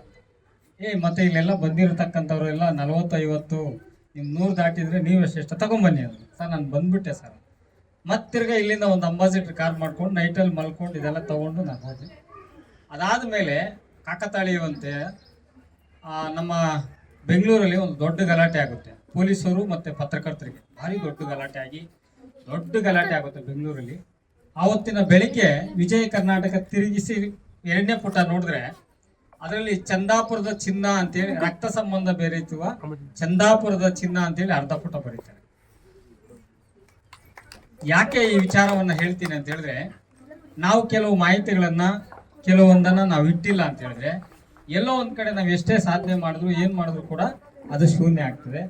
ಯಾಕೆ ನಂದೇ ಕತೆ ಹೇಳಿದೆ ಅಂದರೆ, ಈ ರೀತಿಯಾಗಿ ಇವತ್ತು ಜ್ಞಾನಪೀಠ ಪ್ರಶಸ್ತಿ ಪುರಸ್ಕೃತರು 9 ಜನ ಇದ್ರೂ ಕೂಡ ಕರ್ನಾಟಕದಲ್ಲಿ 7 ಜನ ಇದ್ರು, 8 ಜನ ಇದ್ರೂ ಕೂಡ ಯಾಕೆ ಈಗ ನೋಡಿ ನಮ್ಮ ಸಂಖ್ಯೆನೂ ಕೂಡ ಎಲ್ಲೋ ಒಂದು ಕಡೆ ಹೇಳೋಕೆ ಯಾಕೆ ಅಂತ ಹೇಳಿದ್ರೆ, ಇತ್ತೀಚಿನ ದಿನಗಳಲ್ಲಿ ನಾವೆಲ್ಲ ಕೂಡ ಮರೀತಾ ಇದ್ದೀವಿ. ಆ ನಿಟ್ಟಿನಲ್ಲಿ ನಮ್ಮ ಚಿನ್ಮಯ ಸೇವಾ ಸಂಸ್ಥೆಯು ಪ್ರತಿ ತಿಂಗಳು ಈ ರೀತಿಯಾಗಿ ಒಂದು 5 ಜನ ಇರಲಿ 10 ಜನ ಇರಲಿ ನಮ್ಮ ಸಾಹಿತ್ಯ ಅಕ್ಷರಸ್ಥನ್ನು ಕೂಡಿಕೊಂಡು, ಇವತ್ತು ನಾವಿಲ್ಲಿ ಒಂದು 50 ಜನ ಇದ್ರೂ ಕೂಡ ನಮ್ಮ ಬಳ್ಳೂರು ಬಾಬು ಅವರು, ನಾಗೇಶ್ ಅವರು, ಸೋಮಶೇಖರ್ ಇವರು ಇದನ್ನು ಲಕ್ಷಾಂತರ ಜನಕ್ಕೆ ಕೊಂಡೊಯ್ಯತಕ್ಕಂಥ ಕೆಲಸವನ್ನು ಮಾಡ್ತಾರೆ. ಯಾಕೆ ಅಂತ ಹೇಳಿದ್ರೆ, ಇವತ್ತಿನ ಯಾಂತ್ರಿಕ ಯುಗದಲ್ಲಿ ನಾವೆಲ್ಲರೂ ಪ್ರಕೃತಿಯಲ್ಲಿ, ನಾನು ಭಾಳ ಕಡೆ ಭಾಷಣ ಮಾಡೋ ಹೇಳ್ತಾ ಇರ್ತೀನಿ, ಈ ಪ್ರಕೃತಿಯಲ್ಲಿ ನಾವೆಲ್ಲರೂ ಕೂಡ ಭಿಕ್ಷುಕರು ಅಂತ. ನಮ್ಮ ಜನನವೇ ಭಿಕ್ಷೆ. ತಂದೆ ತಾಯಿಯಿಂದ ನಾವು ಭಿಕ್ಷೆ ಪಡ್ಕೊಂಡು ಜನನವನ್ನು ಪಡೆದಿರ್ತೀವಿ. ತದನಂತರದಲ್ಲಿ ಗುರುಗಳಿಂದ ವಿದ್ಯೆಯನ್ನು ದಾನ ಪಡ್ಕೊತೀವಿ. ತದನಂತರದಲ್ಲಿ ಪ್ರಕೃತಿಯಲ್ಲಿ ಅನ್ನವನ್ನು ಯಾರೋ ಬೆಳೆದಂಥ ರೈತ ನಮಗೆ ಅನ್ನ ಕೊಡ್ತಾ ಇದ್ದಾನೆ. ತದನಂತರದಲ್ಲಿ ಪ್ರಕೃತಿಯಲ್ಲಿ ಪಂಚಭೂತಗಳು ಗಾಳಿ, ಬೆಳಕು, ನೀರು ಇವು ಯಾವುದೇ ಕಾರಣಕ್ಕೂ ಏನನ್ನೂ ಬಯಸಲ್ಲ. ಅದ್ರ ಪಾಡ್ಗೆ ಅದು ಗಾಳಿ ಹಿಡಿತಾ ಇರ್ತದೆ. ಚಂದ್ರ ಬರ್ತಾ ಇರ್ತಾನೆ ಸಂಜೆ ಆದರೆ, ಬೆಳಿಗ್ಗೆ ಸೂರ್ಯ ಬರ್ತಾ ಇರ್ತದೆ, ಅದಕ್ಕೇನು ಕೂಲಿ ಕೇಳಲ್ಲ. ನೋಡಿ, ಇವತ್ತು ಭಾನುವಾರ ಅಂದ್ಬಿಟ್ಟು ಭಾಳ ಜನ ರಜಾ ಹಾಕಿರ್ತಾರೆ. ಸೂರ್ಯ ಏನಾದರೂ ರಜಾ ಹಾಕ್ಬಿಟ್ರೆ ಇವಾಗ ಎಷ್ಟೊತ್ತಾದರೂ ಬೆಳಕಾಗಿಲ್ಲ ಅಂದರೆ ಪಕ್ಷಿಗಳು, ಪ್ರಾಣಿಗಳು ನಮ್ಮಲ್ಲಿ ತಲೆನ ಆಗ್ತದೆ. ಮತ್ತೆ ಗಾಳಿ ಬೀಸ್ತಾ ಇದೆ, ಭಾಳ ಚೆನ್ನಾಗಿ ಗಾಳಿ ಬೀಸ್ತಾ ಇದೆ. ಇವತ್ತು ಭಾನುವಾರನಪ್ಪ, ಎಲ್ಲರೂ ಬೇರೆ ಬೇರೆ ರೀತಿಯಲ್ಲಿ ಎಂಜಾಯ್ ಮಾಡೋವಾಗ ನಾನೊಂದು 5 ನಿಮಿಷ ಮೈ ಮರೆತು ರೆಸ್ಟ್ ತಕ್ಕೊಂತೀನಿ ಅಂತ ಗಾಳಿ ಏನಾದರೂ 5 ನಿಮಿಷ ಅಲ್ಲ 2 ನಿಮಿಷ ಗಾಳಿ ಆಡಿಲ್ಲ ಅಂದರೆ ಇಡೀ ಪ್ರಪಂಚವು ಕೂಡ, ಯಾರು ಕೂಡ ಪ್ರಪಂಚದಲ್ಲಿ ಉಳಿಲಿಕ್ಕೆ ಸಾಧ್ಯ ಇಲ್ಲ. ಹಾಗಾಗಿ ನಾವುಗಳು ಮಾಡ್ತಕ್ಕಂಥದ್ದು ಏನಪ್ಪ ಅಂದರೆ, ಈ ಪಂಚಭೂತಗಳಲ್ಲಿ ನಾವೆಲ್ಲ ಕೂಡ ಉಚಿತ ಅದರ ಭಿಕ್ಷುಕರು ನಾವು. ಹಾಗಾಗಿ ಇವತ್ತಿನ ನಮ್ಮ ಚಿನ್ಮಯ ಸೇವಾ ಸಂಸ್ಥೆ ನಮ್ಮದು ಉದ್ದೇಶ ಏನಂದರೆ, ಇಂಥ ಜ್ಞಾನಪೀಠ ಪ್ರಶಸ್ತಿ ಪುರಸ್ಕೃತರನ್ನ ಮತ್ತು ಯಾರೆಲ್ಲ ಸಾಧನೆ ಮಾಡಿರ್ತಾರೋ ಅವರ ವಿಚಾರಧಾರೆಗಳನ್ನು ತಿಂಗಳಿಗೊಮ್ಮೆ ನಾವು ಮನೆಗಳಲ್ಲಿ ಒಂದು ಸಾಹಿತ್ಯ ಅಂತ ಹೇಳ್ತಕ್ಕಂಥ ಕಾರ್ಯಕ್ರಮವನ್ನು ರೂಪಿಸ್ಕೊಂಡು ಇವತ್ತು 2ನೇ ಕಾರ್ಯಕ್ರಮ ಆಗಿ ರೂಪಿಸಿದ್ದೇವೆ. ಹಾಗಾಗಿ ನಮ್ಮ ಕಾರ್ಯಕ್ರಮದಲ್ಲಿ ಏನಂದರೆ, ಆ ಸಾಹಿತ್ಯ ಕ್ಷೇತ್ರದ ಬಗ್ಗೆ 2 ಮಾತುಗಳನ್ನು ಆಡ್ತಕ್ಕಂಥದ್ದು, ಮತ್ತೆ ಒಂದು ಹಾಡಿನ ಮುಖಾಂತರ ಅವರಿಗೆ ಮನದಟ್ಟತಕ್ಕಂಥ ಕಾರ್ಯಕ್ರಮವನ್ನು ಮಾಡಿದ್ದೀವಿ. ಇವತ್ತು ದಾರಾ ಬೇಂದ್ರೆ ಅವರು, ಮೇಡಮ್ ಅವ್ರು ಹೇಳ್ದಂಗೆ, ಅವರೇನು ಸಾಮಾನ್ಯವಾಗಿ ಭಾಳ ಸುಖವಾಗಿ ಬಂದಂಥವರೆಲ್ಲ. ತನ್ನ ಬದುಕಲ್ಲಿ ಹಲವಾರು ಕಷ್ಟಗಳನ್ನು ಪಟ್ಟು, ಅವರ ಬಾಲ್ಯದಲ್ಲೇ ತನ್ನ 7ನೇ ವರ್ಷಕ್ಕೆ ತಂದೆಯನ್ನು ಕಳ್ಕೊಂಡು ಚಿಕ್ಕಪ್ಪನ ಮನೆಯಲ್ಲಿ ಬಾಂಬೆನಲ್ಲಿ ಹೋಗಿ ಅವರು ವ್ಯಾಸಂಗವನ್ನು ಮಾಡಿ, ತದನಂತರ ಅವರು ಏನು ಉಪನ್ಯಾಸವನ್ನು ಮಾಡಿ, ಅಲ್ಲೂ ಕೂಡ ಅವರ ಚರಿತ್ರೆ ಭಾಳ ಅದ್ಭುತವಾಗಿರ್ತದೆ. ಅವರ ಹಾಡುಗಳು ಕೂಡ ಹಲವಾರು ಹಾಡುಗಳು ಇವತ್ತು ಚಲನಚಿತ್ರದಲ್ಲಿ ಇವತ್ತು ಕೂಡ ಮೆಲುಕಾಗ್ತಾ ಇದೆ. ಇವತ್ತು ಪ್ರತಿ ವರ್ಷ ಯುಗಾದಿ ಹಬ್ಬ ಬಂದರೆ, ಯುಗಾದಿ ಕಳೆದರು ಮರಳಿ ಬರುತ್ತಿದೆ ಅಂತೇಳಿ ಯುಗಾದಿಯ ದಿನವನ್ನು ಕೂಡ ಪ್ರತಿ ವರ್ಷ ಯುಗಾದಿ ಯಾವ ರೀತಿ ಮರಳಿ ಬರ್ತದೋ ಆ ಹಾಡನ್ನು ಕೂಡ ನಮ್ಮ ದಾರಾ ಬೇಂದ್ರೆ ಅವರು ಬರೆದಿರ್ತಕ್ಕಂಥದ್ದು. ಮೇಡಮ್ ಅವರು ಹೇಳಿದ್ರು, ನೀ ಹಿಂಗ ನೋಡಬೇಡ ನನ್ನ.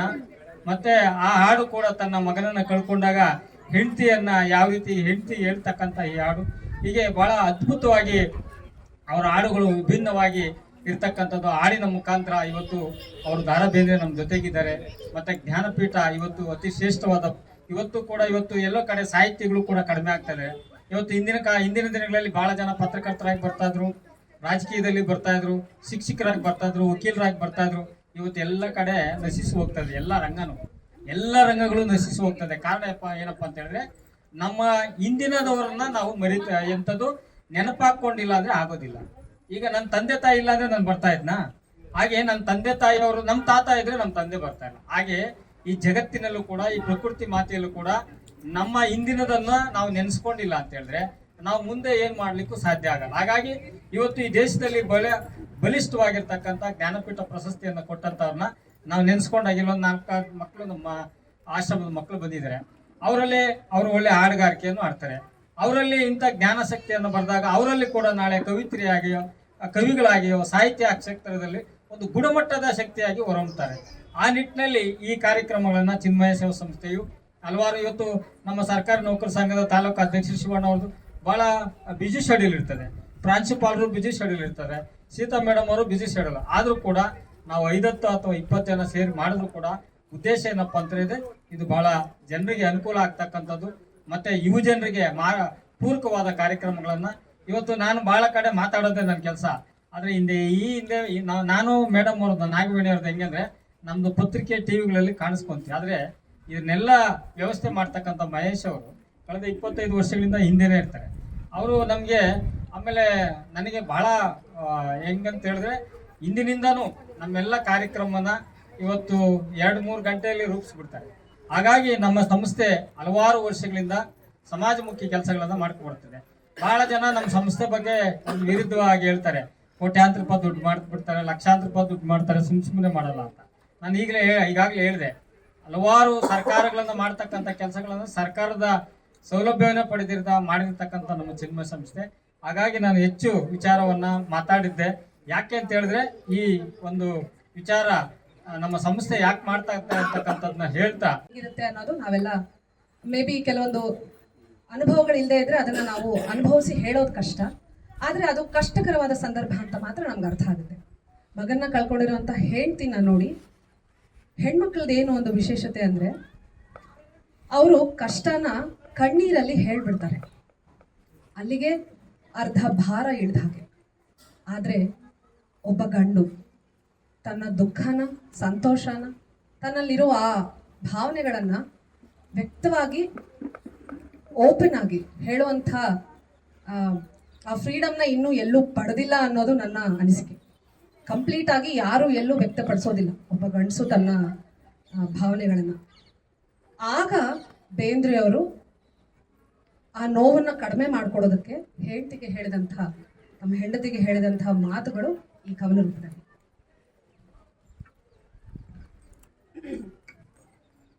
ನೀ ಹಿಂಗ ನೋಡಬ್ಯಾಡ ನನ್ನ, ನೀ ಹಿಂಗ ನೋಡಿದರೆ ನನ್ನ, ತಿರುಗಿ ನಾ ಹಂಗ ನೋಡಲೇ ನಿನ್ನ. ನೀ ಹಿಂಗ ನೋಡಬ್ಯಾಡ ನನ್ನ, ನೀ ಹಿಂಗ ನೋಡಿದರೆ ನನ್ನ, ತಿರುಗಿ ನಾ ಹಂಗ ನೋಡಲೇ ನಿನ್ನ.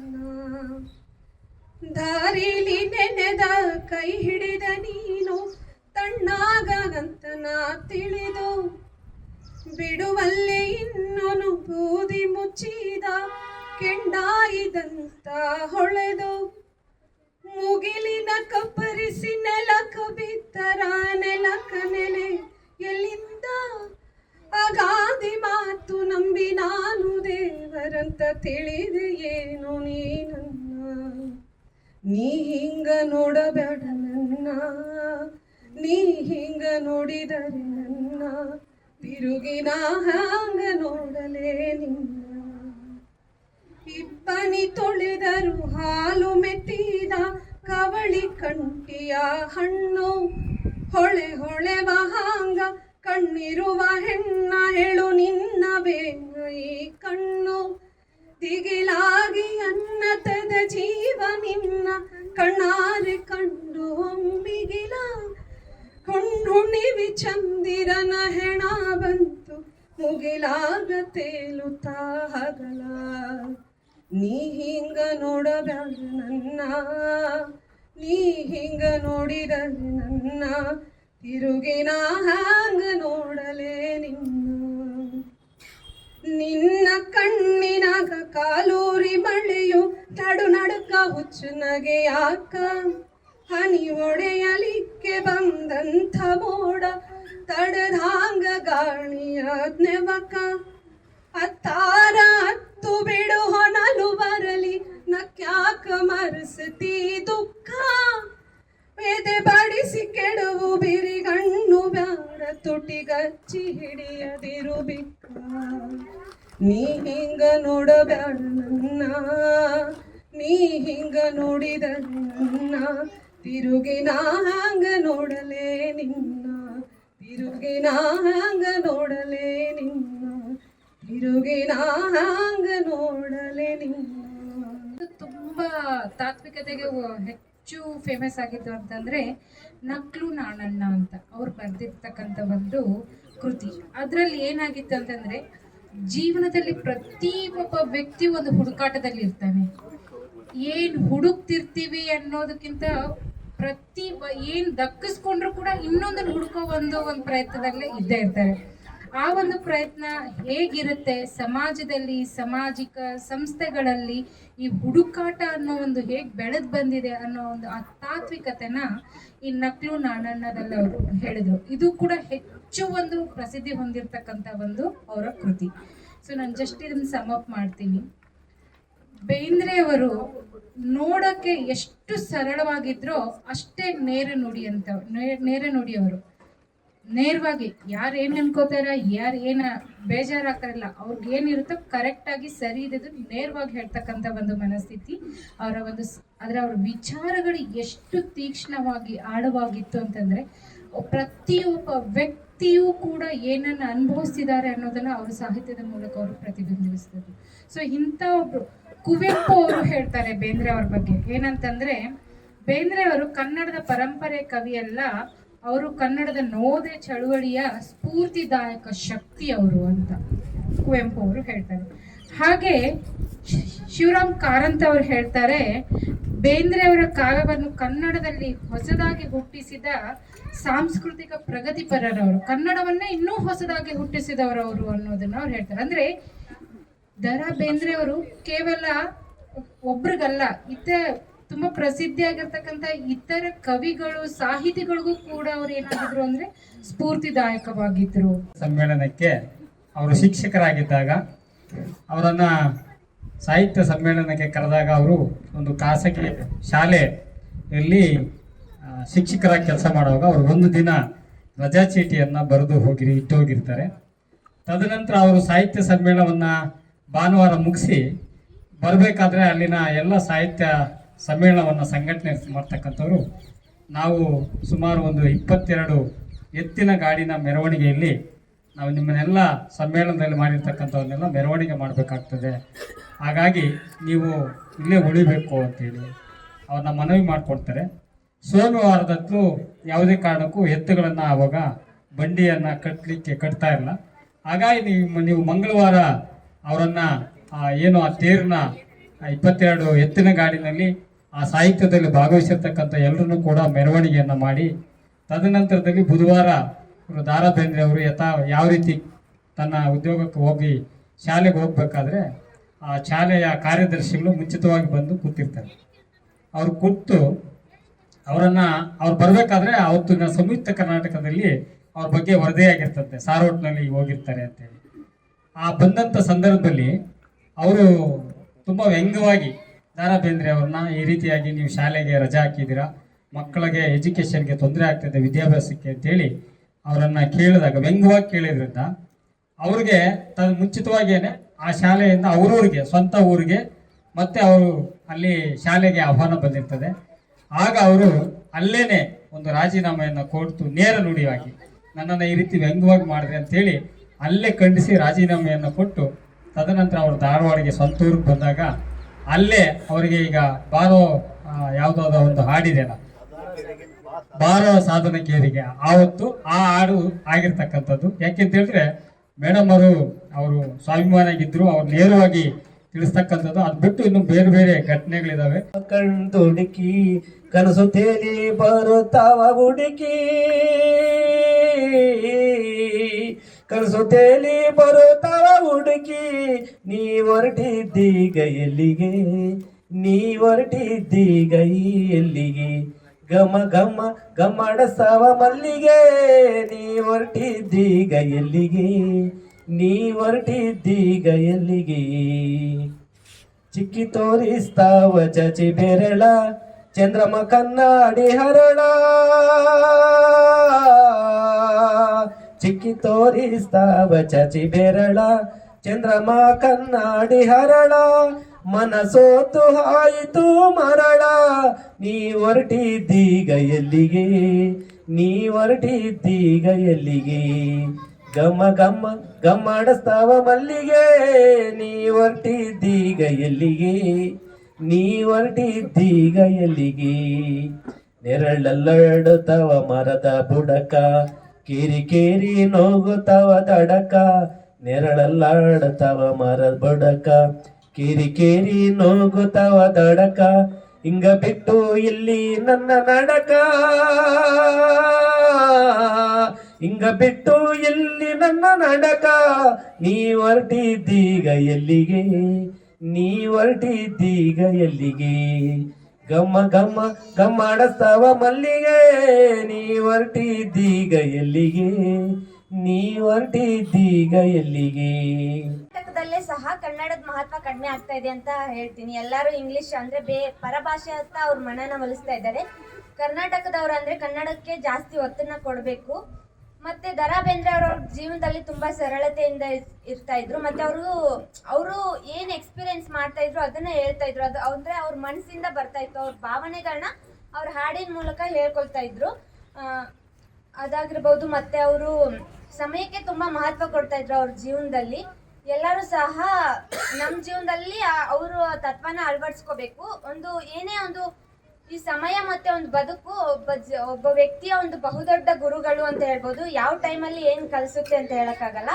ಅದಕ್ಕೆ ಅವರು ಟೈಮ್ಗೆ ತುಂಬಾ ಬೆಲೆ ಕೊಡ್ತಾ ಇದ್ರು. ಅದ್ರ ಹಿಂದಿಂದೆ ನಾವು ಹೋಗ್ಬಾರ್ದು, ಅದ್ರ ಜೊತೆಗೆ ನಾವು ಹೋಗ್ಬೇಕು ಅಂತ ಯಾವಾಗ್ಲೂ ಹೇಳ್ತಾ ಇದ್ರು ದ.ರಾ. ಬೇಂದ್ರೆ ಅವರು. ಮತ್ತೆ ಇವಾಗ ಹಿಂದಿ ಭಾಷೆ ಇದೆ. ಮತ್ತೆ ಹಿಂದಿ ಭಾಷೆಗೆ 9 ಜ್ಞಾನಪೀಠ ಪ್ರಶಸ್ತಿ ಬಂದಿದೆ. ಕನ್ನಡ ಭಾಷೆಗೆ 8 ಜ್ಞಾನಪೀಠ ಪ್ರಶಸ್ತಿ ಬಂದಿದೆ. ಅದೇ ಹಿಂದಿ ಭಾಷೆನ ಇಡೀ ಭಾರತದಾದ್ಯಂತ ಮಾತಾಡ್ತಾರೆ. ಆದ್ರೆ ಕನ್ನಡ ಭಾಷೆನ ಮಾತ್ರ ಕರ್ನಾಟಕದಲ್ಲಿ ಮಾತ್ರ ಮಾತಾಡೋದು. ಇಡೀ ದೇಶಾದ್ಯಂತ ಮಾತಾಡೋ ಹಿಂದಿ ಭಾಷೆಗೆ ಬರೀ 9 ಜ್ಞಾನಪೀಠ ಪ್ರಶಸ್ತಿ ಮಾತ್ರ ಬಂದಿದೆ. ಬರೀ ಕರ್ನಾಟಕದಲ್ಲಿ ಮಾತಾಡೋ ಒಂದು ಕನ್ನಡ ಭಾಷೆಗೆ 8 ಜ್ಞಾನಪೀಠ ಪ್ರಶಸ್ತಿ ಬಂದಿದೆ. ಇದೇ ತೋರಿಸುತ್ತೆ ನಮ್ಮ ಕನ್ನಡಕ್ಕೆ ಎಷ್ಟು ಪವರ್ ಇದೆ ಅಂತ ಇದ್ರಲ್ಲಿ ತೋರಿಸುತ್ತೆ.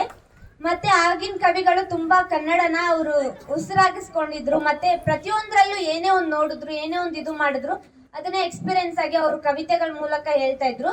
ಇವಾಗ ಸಾಹಿತ್ಯ ಕ್ಷೇತ್ರ ಸ್ವಲ್ಪ ಕರ್ನಾಟಕದಿಂದ ಸಾಹಿತ್ಯ ಕ್ಷೇತ್ರಕ್ಕೆ ಕೊಡುಗೆ ಸ್ವಲ್ಪ ಕಡಿಮೆ ಆಗಿದೆ ಅಂತ ಹೇಳ್ಬೋದು. ಆದ್ರಿಂದ ನಾವು ದ.ರಾ. ಬೇಂದ್ರೆ ಅವ್ರ ತರ, ಕುವೆಂಪು ಅವ್ರ ತರ ಅಂದ್ರೆ ಕನ್ನಡ ಪ್ರೇಮನ ಬೆಳೆಸ್ಕೋಬೇಕು. ಕನ್ನಡಕ್ಕೆ ತುಂಬಾ ಅಂತ ಒಂದು ಒತ್ತು ಕೊಡ್ಬೇಕು. ನಾವು ಕರ್ನಾಟಕದಲ್ಲಿ ಇದೀವಿ ಅಂತ ಅಂದ್ರೆ ಇವಾಗಿನ ಟೈಮಲ್ಲಿ ಏನಾಗ್ತಿದೆ ಅಪ್ಪ ಅಂದ್ರೆ ಕರ್ನಾಟಕದಲ್ಲಿ ಕನ್ನಡ ಮಾತಾಡೋರ ಸಂಖ್ಯೆನೇ ಕಡಿಮೆ ಆಗ್ತಾ ಇದೆ. ಇರೋ ಕರ್ನಾಟಕದಲ್ಲಿರೋ ಭಾಗಗಳನ್ನೇ ಬೇರೆದವರು ಈ ಕಡೆ ಮಹಾರಾಷ್ಟ್ರ ಕಡೆ ಹೋದ್ರೆ ಬೆಳಗಾವಿ ನಮ್ದು ಅಂತಾರೆ, ಈ ಕಡೆ ಹೋದ್ರೆ ಕೇರಳದವರು ಕಾರವಾರ ನಮ್ದು ಅಂತ ಹೇಳ್ತಾರೆ. ಕಾಸರಗೋಡು ನಮ್ದು ಅಂತ ಹೇಳ್ತಾರೆ ಕೇರಳದವರು. ಇವಾಗ ಕರ್ನಾಟಕದವ್ರನ್ನೆಲ್ಲರೂ ಒಂದುಗೂಡಿಸಿ ಕನ್ನಡಿಗರನ್ನ ಒಂದು ಮಾಡಿ ಹೋಗಿದ್ದಾರೆ. ನಾವು ಕೂಡ ಕನ್ನಡ ಭಾಷೆನ ಸಾರಬೇಕು, ಅವ್ರ ತರ ಅದಕ್ಕೆ ಬೆಲೆ ಕೊಡ್ಬೇಕು ಅಂತ ಹೇಳ್ತೀನಿ ಈ ಸಂದರ್ಭದಲ್ಲಿ.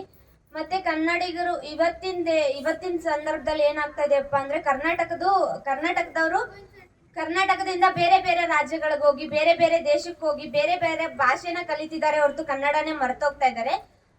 ಕನ್ನಡ ಬರ್ತಾ ಇರುತ್ತೆ ಅವ್ರಿಗೆ, ಆದ್ರೂ ಇಂಗ್ಲಿಷ್ ಅಲ್ಲಿ ಮಾತಾಡ್ತಾರೆ. ಪಕ್ಕದಲ್ಲಿ ಯಾರ ಜೊತೆ ಆದ್ರೂ ಮಾತಾಡ್ಬೇಕಂದ್ರೆ ಅವ್ರು ಕನ್ನಡ ಮಾತಾಡಿದ್ರೆ ಏನಪ್ಪಾ ನಮ್ದು ಪ್ರೆಸ್ಟೀಜ್ ಕಡಿಮೆ ಆಗ್ಬಿಡುತ್ತೆ ಏನೋ ಅನ್ನೋರ್ ತರ ಅಂತ ಅನ್ಕೋತಾರೆ. ಆದ್ರೆ ಆತರ ಯಾರು ಮಾಡ್ಬೇಡ್ರಿ. ಕರ್ನಾಟಕದಲ್ಲಿ ಇದೀವಿ ಅಂದ್ರೆ ಮಾತೃಭಾಷೆ ಅದಕ್ಕೆ ಒಂದು ಗೌರವನ ಕೊಡ್ಬೇಕು. ಎಲ್ರು ಕನ್ನಡನ ಉಳಿಸ್ರಿ ಬೆಳೆಸ್ರಿ ಅಂತ. ಒಂದು ಪ್ರೋಗ್ರಾಮ್ ಹೋಗಿದ್ದೆ, ಅಲ್ಲಿ ರೈಟರ್ಸ್ ಅಸೋಸಿಯೇಷನ್ ಒಂದು ಪ್ರೋಗ್ರಾಮ್ ಇತ್ತು, ಅಲ್ಲಿಗೆ ಹೋಗಿದ್ದೆ.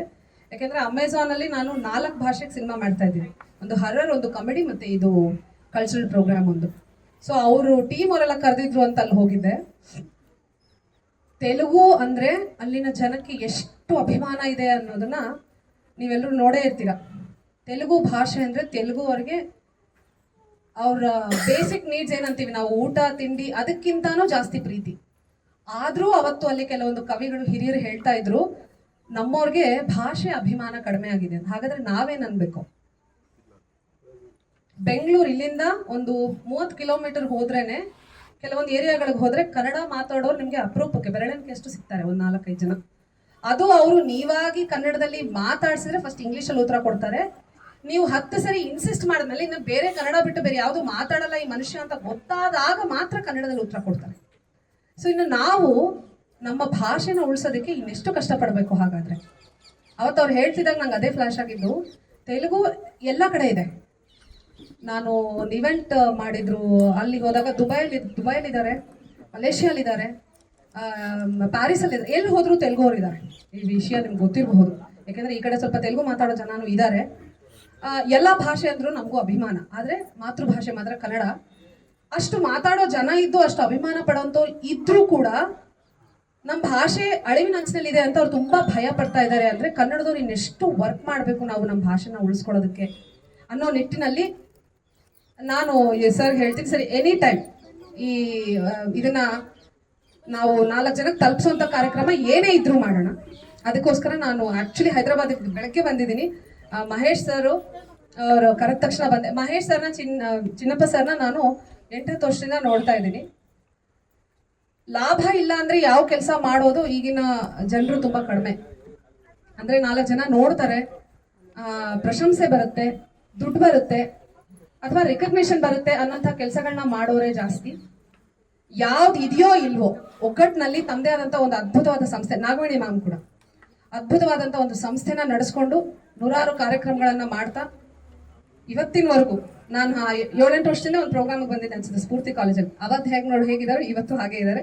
ಅವತ್ತು ಹೇಗೆ ಕಾರ್ಯಕ್ರಮಗಳನ್ನ ಮಾಡ್ತಾ ಇದ್ದಾರೆ, ಇವತ್ತು ಹಾಗೆ ಕಾರ್ಯಕ್ರಮಗಳನ್ನ ಮಾಡ್ತಾ ಇದ್ದಾರೆ. ದ.ರಾ ಬೇಂದ್ರೆ ಅವ್ರ ಬಗ್ಗೆ ನನಗೂ ನಾನು ಹೇಳಬೇಕು ಅನ್ಕೊಂಡೆ. ಫಸ್ಟಿಗೆ ಮಾತಾಡೋಕ್ಕೆ ಮೇಡಮ್ ಕಾಂಚನ ಮೇಡಮ್ ಎಲ್ಲ ಹೇಳಿದ್ರು. 4 ತಂತಿ ಕವನ ಸಂಕಲನ, ಇದಕ್ಕೆ ನಮಗೆ ಜ್ಞಾನಪೀಠ ಪ್ರಶಸ್ತಿ ಬಂದಿದೆ. ನಾನು ಡಿಗ್ರಿಲಿ ಇದ್ದಾಗ ಜ್ಞಾನಪೀಠ ಪ್ರಶಸ್ತಿ ಬಂದಂತ ಕವನ ಸಂಕಲನ ಯಾವುದು ಅಂತ ಓದಿದಾಗ, ನಮ್ದು ರಾಯಚೂರು, ನಮ್ಮ ಭಾಷೆ ನಮ್ಗೆ ಅದು ಬಹಳ ಹತ್ರ. ದ.ರಾ ಬೇಂದ್ರೆ ಅವ್ರು ಬರೆಯುವಂಥ ಭಾಷೆ ನಮಗೆ ಬಹಳ ಹತ್ರವಾದಂಥದ್ದು. ನನಗೆ ಅರ್ಥ ಆಗಕ್ಕೆ ತುಂಬಾ ಟೈಮ್ ತಗೊಂಡಿದೆ. ಅದರಲ್ಲಿ ಒಂದು ಕವಿತೆ ಇದೆ, ಆವು ಈವಿನ ನಾವು ನೀವಿಗೆ ಆನು ತಾನಾದ ತನನನ. ಇದರಿಂದ ನಮ್ಗೆ ಏನ್ ಅರ್ಥ ಆಗ್ಬೋದು ಅಬ್ಬಬ್ಬ ಅಂದ್ರೆ, ಕವಿತೆ ಇಷ್ಟೇ, ಆವು ಈವಿನ ನಾವು ನೀವಿಗೆ ಆನು ತಾನಾದ ತನನನ. ಇದ್ರ ಅರ್ಥ ಏನು ಅಂದ್ರೆ, ಇದಕ್ಕೆ ತುಂಬಾ ವರ್ಷನ್ಗಳಿದೆ. ಏನು ಕಾಂಚನ ಮೇಡಮ್ ಹೇಳಿದ್ರು ಪರ್ಸ್ಪೆಕ್ಟಿವ್ಸ್ ಅಂತ. ದ.ರಾ ಬೇಂದ್ರೆ ಅವರು ಬರೆದ ಒಂದು ಕವಿತೆಗೆ ಇಂಥದ್ದೇ ಆದಂತಹ ಒಂದು ದೃಷ್ಟಿಕೋನ ಅಂತ ಹೇಳೋದು ತುಂಬಾ ಕಷ್ಟಕರವಾದಂತ ಕೆಲಸ. ಅದರಲ್ಲಿ ಒಂದು ಆವು ಈವಿಗೆ ಅಂದ್ರೆ, ಒಂದು ಹಸು ಪ್ರಸವಿಸ್ತಾ ಇದೆ, ನಾವು ನೀವಿಗೆ, ನಾನು ನೀನು ಅನ್ನೋದು ಸೇರಿ ಆನು ತಾನಾದ ಅಂದ್ರೆ ಒಂದು ಹೊಸ ಸೃಷ್ಟಿನ ನೀಡಿದಂಥ ತಾನನನ. ಅಂದ್ರೆ ದ.ರಾ ಬೇಂದ್ರೆ ಅವ್ರು ಹೇಳೋದು, ನಾನು ನೀನು ಸೇರಿ ಅಂದ್ರೆ ಕವಿ ಕೊಡುವಂತಹ ಒಂದು ಕಾವ್ಯ ಸಂಕಲನ ಏನಿದೆ ಅದು ಈ ಸೃಷ್ಟಿ, ಅದನ್ನ ಕಾಪಾಡೋದೇ ಒಂದು ಆನಂದ ಅಂತ. ಅವ್ರು ಎಷ್ಟು ಸುಲಭವಾಗಿ ಒಂದೊಂದು ಅಕ್ಷರಕ್ಕೆ, ಒಂದೊಂದು ವರ್ಡ್ಗೆ ಮಲ್ಟಿಪಲ್ ಮೀನಿಂಗ್ ಇರುವಂತಹ ಕಥೆಗಳನ್ನ, ಕವನಗಳನ್ನ ಬರೀತಾರೆ. ಅದು ತುಂಬಾ ಆಳವಾದಂಥದ್ದು. ಅದನ್ನ ತಿಳ್ಕೋಬೇಕು ಅಂದ್ರೆ ನಮ್ಗೆ ಬಹಳ ಪ್ರಬುದ್ಧತೆ ಬೇಕು. We should be very matured enough. Da Ra Bendre ಅವ್ರು ಬರೆದಂಥ ಕವಿತೆನ ಅರ್ಥ ಮಾಡ್ಕೋಬೇಕು ಅಂದ್ರೆ, ನಾನೀಗ ರವೀಂದ್ರನಾಥ್ ಟ್ಯಾಗೋರ್ ಅವ್ರ ಬಗ್ಗೆ ದ.ರಾ ಬೇಂದ್ರೆ ಅವರು ಒಂದು ಬುಕ್ ಬರೆದಿದ್ದಾರೆ, ಕವನ ಸಂಕಲನ ಬರೆದಿದ್ದಾರೆ. ಅದನ್ನ ಓದ್ತಾ ಇದ್ದೀನಿ. ಮುಂದಿನ ಸರಿ ಕಾರ್ಯಕ್ರಮದಲ್ಲಿ ಅದು ಖಂಡಿತ ಹಂಚ್ಕೋತೀನಿ. ಯಾಕಂದ್ರೆ ಅದು ನನಗೆ ಇದುವರೆಗೂ ಅರ್ಥ ಆಗಿಲ್ಲ, ಆ ಮಟ್ಟಕ್ಕೆ ಅರ್ಥ ಆಗಿಲ್ಲ. ಒಂದು 3-4 ಪರ್ಸ್ಪೆಕ್ಟಿವ್ಗಳನ್ನ ಎಕ್ಸ್ಪ್ಲೇನ್ ಮಾಡೋಷ್ಟು ಅರ್ಥ ಆಗಿಲ್ಲ. ದ.ರಾ ಬೇಂದ್ರೆ ಅವರ ಜೀವನ ನಮಗೆಲ್ಲ ಗೊತ್ತಿರುವಂಥದ್ದೇ. ತುಂಬಾ ಅದ್ಭುತವಾಗಿ, ಸರಳವಾಗಿ ತಮ್ಮ ಜೀವನವನ್ನೇ, ನಡೆದಿರುವಂತಹ ಪ್ರತಿಯೊಂದು ಸಂಘಟನೆಗಳನ್ನೇ ಕಾವ್ಯವಾಗಿ, ಕಾವ್ಯ ಸಂಕಲನೆ ಆಗಿ. ಆದರೆ ಈ ಯುಗಾದಿ ಹಾಡಿದೆಯಲ್ವಾ, ಆ ಒಂದು ಚಿಗುರುವಂಥ ಒಂದು ಹಾಡನ್ನು ಬರೆದಂತಹ ಈ ದ.ರಾ ಬೇಂದ್ರೆಯನ್ನು ನೆನೆಸ್ಕೊಂಡ ಸಂದರ್ಭ ನಿಜಕ್ಕೂ ಪ್ರಸ್ತುತ. 1974ರಲ್ಲಿ 4 ತಂತಿ ಅಂತ ಜ್ಞಾನಪೀಠ 2ನೇ ಜ್ಞಾನಪೀಠ ಪುರಸ್ಕೃತ ಆದಂತಹ ದ.ರಾ ಬೇಂದ್ರೆಯವರ 50ನೇ ವರ್ಷ ಕೂಡ ಈ ಒಂದು ಸಂದರ್ಭ ಅಂತ ಹೇಳ್ತೀನಿ. ಅದು ಕೂಡ ನನಗೆ ಇವತ್ತು ಭಾಳ ಸಂತೋಷ ಅಂತ ಕೂಡ ಅನ್ನಿಸ್ತದೆ. 50 ವರ್ಷ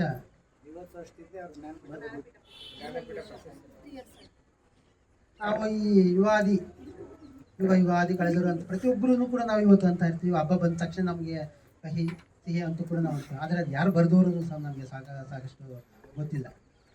ಇವತ್ತು ದ.ರಾ ಬೇಂದ್ರೆಯವರ ವಿಚಾರಗಳು ಸಾಕಷ್ಟು ಇದೆ. ಅವರು ಸುಮಾರು 85 ವರ್ಷಗಳ ಕಾಲ ಅವರ ಜೀವಿತಾವಧಿಯಲ್ಲಿ ಕಷ್ಟಗಳನ್ನು ಅನುಭವಿಸಿ, ಆ ಕಷ್ಟದ ಜೀವನವನ್ನೇ ಅವರನ್ನು ನಡೆಸಿ, ಜೊತೆಗೆ ಕಾವ್ಯ ರೂಪದಲ್ಲಿ ಜನರಿಗೆ ತಲುಪುವಂಥ ಕೆಲಸವನ್ನು ಮಾಡಿದಂಥ ಬಹುಶಃ ಅವರೊಬ್ಬರೇ ಅಂತ ನನ್ನ ಮನಸ್ಸು ಹೇಳ್ತಾ ಇದೆ. ಕಾರಣ ಏನಂದರೆ, ಈ ಕವಿ ಮತ್ತು ಕಾವ್ಯ ಇವೆಲ್ಲ ಕೂಡ ಎಲ್ಲವೊಂದು ಕಡೆ ಒಂದು ನೇರವಾಗಿ ಇಲ್ಲದೇ ಇದ್ರೂ ಒಂದು ಕಲ್ಪನಾ ರೂಪದಲ್ಲಿ ಈಚೆ ಬರ್ತದೆ.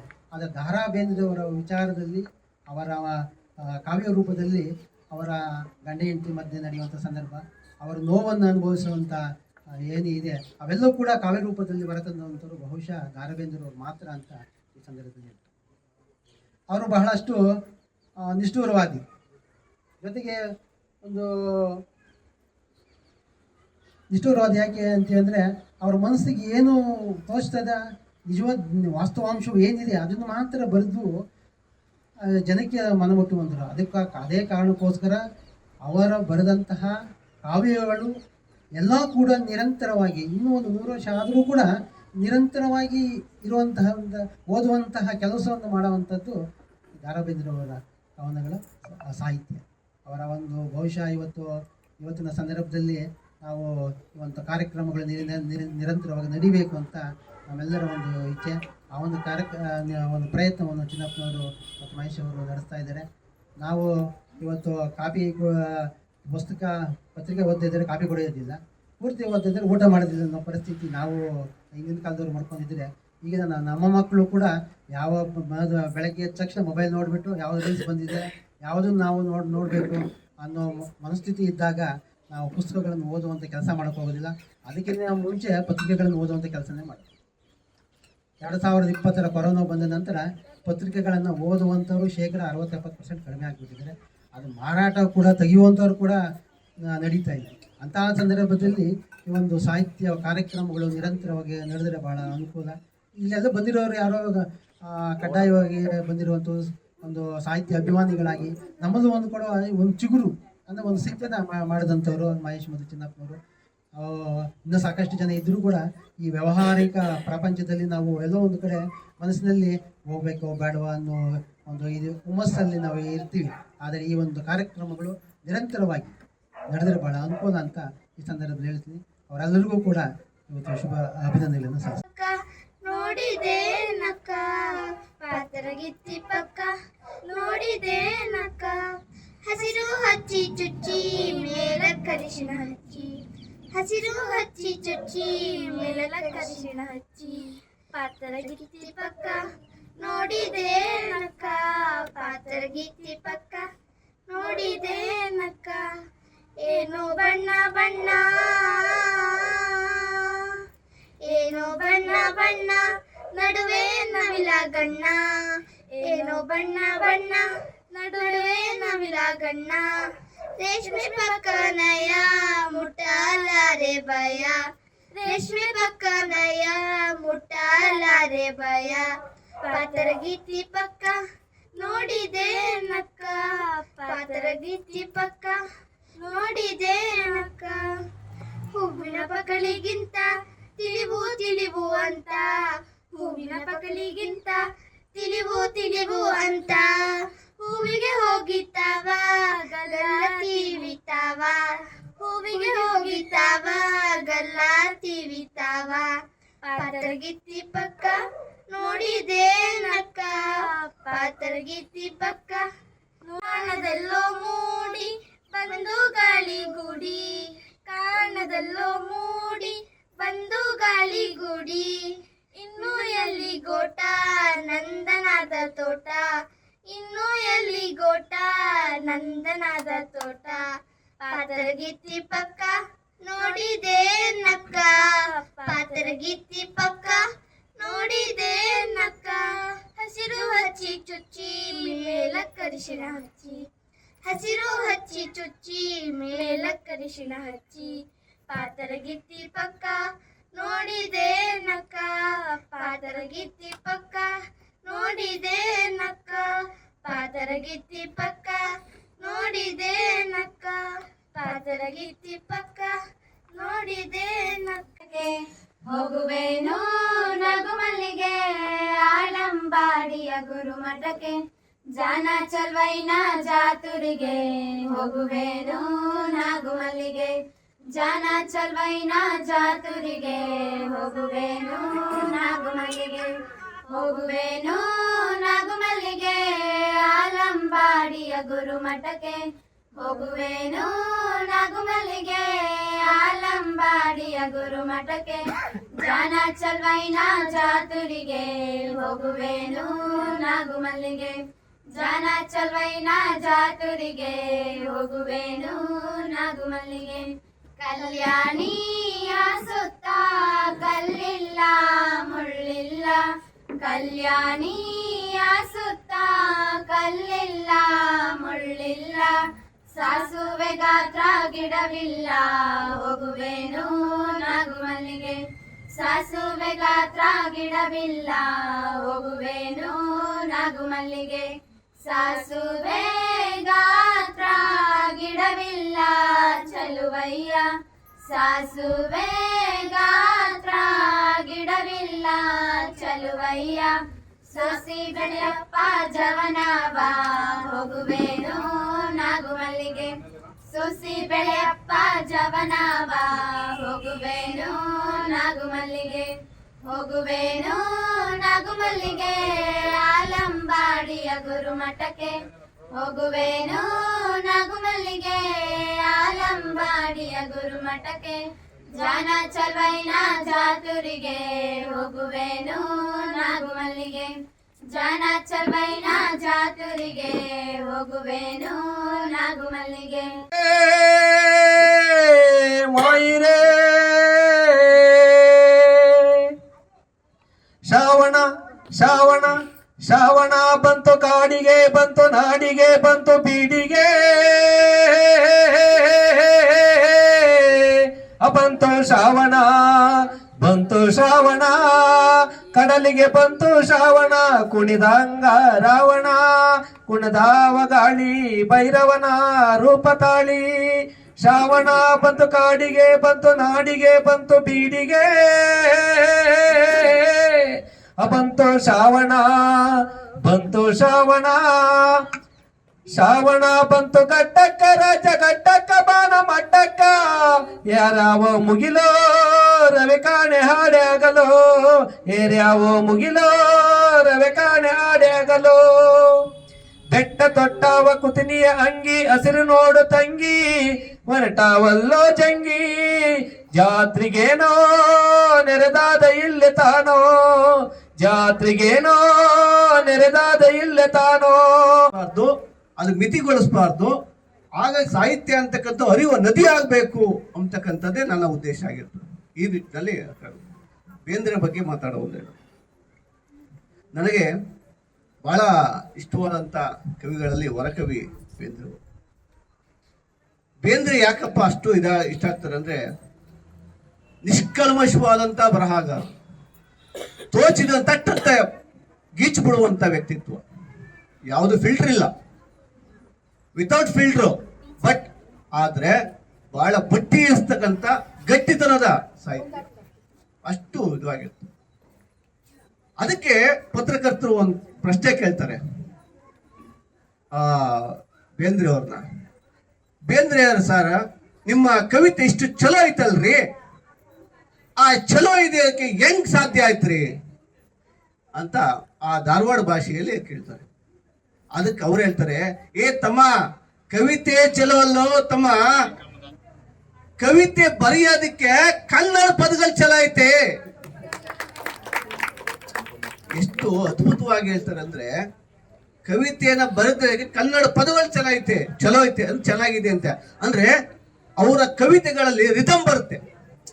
ಕುರುಡು ಕಾಂಚನ ಕುಣಿತಲಿತ್ತ ಕಾಳಿಗೆ ಬಿದ್ದರ ತುಳಿತೆತ್ತ ಕುರುಡು ಕಾಂಚನ, ನನ್ ಗಾಯಕ ಅಲ್ಲ, ಆತರ ಒಂದು ರಿದಮ್ ಎಷ್ಟು ಬರ್ತದೆ ಅಂದ್ರೆ ಬಂಡಾಯದ ಸೊಗಡಿದೆ. ಅವರು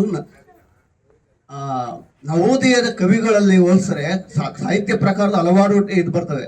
ಅದರಲ್ಲಿ ಇವ್ರನ್ನ ನವೋದಯ ಹಾಗೆ ಇಲ್ಲ, ಅವರಲ್ಲೂ ಸಹ ಬಂಡಾಯ ದೊರೆಯಿತ್ತು ಅಂತಕ್ಕಂಥದಕ್ಕೆ ಕುರುಡು ಕಾಂಚನ ಕವಿತೆಯ ಸಾಕ್ಷಿ. ಬಡವರ ಒಡಲಿನ ಬಡಬಾಲನಲ್ಲಿ ಸುಡು ಸುಡು ಪಂಜು ಕಣ್ಣೊಳಗಿತ್ತು, ಇದಕ್ಕಿಂತ ಬೇಕಂದ್ರೆ ಬಡವರ ಒಡಲಿನ ಬಡಬಾಲನಲ್ಲಿ ಸುಡು ಸುಡು ಪಂಜು ಕಣ್ಣೊಳಗಿತ್ತು, ಅಂಗಾತ ಬಿತ್ತೋ ಹೆಗಲಿಗೆ ಎತ್ತೋ, ಅಂಗಾಂಗ ಕುಣಿದು ಮಂಗಾಟ ಹಾಡಿ.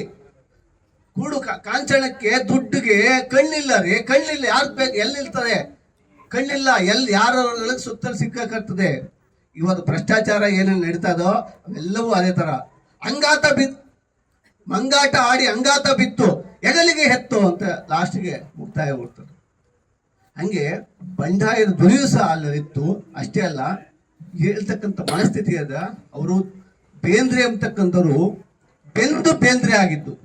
ಬೇಂದ್ರೆ ಕೇಳಿದಾಗ ಹೆಂಗೆ ನೀವು ಬೇಂದ್ರೆ, ಅದೇ ಮೇಡಮ್ ಅವರು ಒಂದು ಹೇಳಿದ್ರು ಅಲ್ಲಿ ಪ್ರಾರಂಭದಲ್ಲಿ ಒಂದು ಕವಿತೆಯಲ್ಲಿ ಬೆತ್ತಲ ಅಂತ ಬೆಂಕಿಯಲ್ಲಿ ಬೆತ್ತಲ ಅಂತ. ಅವರು ಜೀವನದ ಕಷ್ಟ ಕಾರ್ಪಣ್ಯಗಳ ಹಸಿವಿನಲ್ಲಿ ಇಂಥ ಬೆಂದು ಬೇಂದ್ರೆ ಆಗಿದ್ದು. ಬೇಂದ್ರೆ ಸುಮ್ಮನೆ ಆಗಿಲ್ಲಪ್ಪ, ಬೆಂದು ಬೇಂದ್ರೆ ಆಗಿದ್ದೆ. ಅದಕ್ಕೆ ಇನ್ನೊಂದು ಪ್ರಶ್ನೆ ಮಾಡ್ತಾರೆ. ಧಾರವಾಡ ಯೂನಿವರ್ಸಿಟಿಯವರು ಅವ್ರಿಗೆ ಡಾಕ್ಟರೇಟ್ನ ಘೋಷಣೆ ಮಾಡ್ತಾರೆ. ಡಾಕ್ಟರೇಟ್ನ ಘೋಷಣೆ ಮಾಡಿದಾಗ ಕೊಡೋದಕ್ಕೆ ಆಹ್ವಾನ ಕೊಡೋಕೆ ಹೋಗ್ತಾರೆ. ಸರ್ ನಿಮಗೆ ಡಾಕ್ಟರೇಟ್ ಲೇ ತಮ್ಮ, ನೀನೇನೋ ಕೊಡುತ್ತಿ ಡಾಕ್ಟರೇಟು, ನಾನು ಹುಟ್ಟಾಗ್ಲೇ ತಗೊಂಡಿದ್ದೀನಿ ಡಾಕ್ಟರೇಟು. ನಾನು ಡಾಕ್ಟರ್ ಅದನ್ನ ದರ ಬೆಂದ್ರೆ ದತ್ತಾತ್ರೇಯ ರಾವ್ ಬೆಂದ್ರೆ, ನೀನೇನ್ ಡಾಕ್ಟರ್ ಅಂತ ಡಾಂತ ಸೇರ್ತೀಯ? ದಾರ ಬೇಂದ್ರೆ ಅಂತ ನಾವು ಹುಟ್ಟಾಗ್ಲೇ ತಗೊಂಡಿದ್ದೀನಿ ಅಪ್ಪ. ದರ್ರ ಬೇಂದ್ರೆ ಇದು. ಕೆಲವೊಮ್ಮೆ ನಾವು ಉಚ್ಚಾರದಲ್ಲಿ ಧಾರವಾಡ ದಾರ ಬೇಂದ್ರೆ ಅಂತ ಹೇಳ್ತೀವಿ.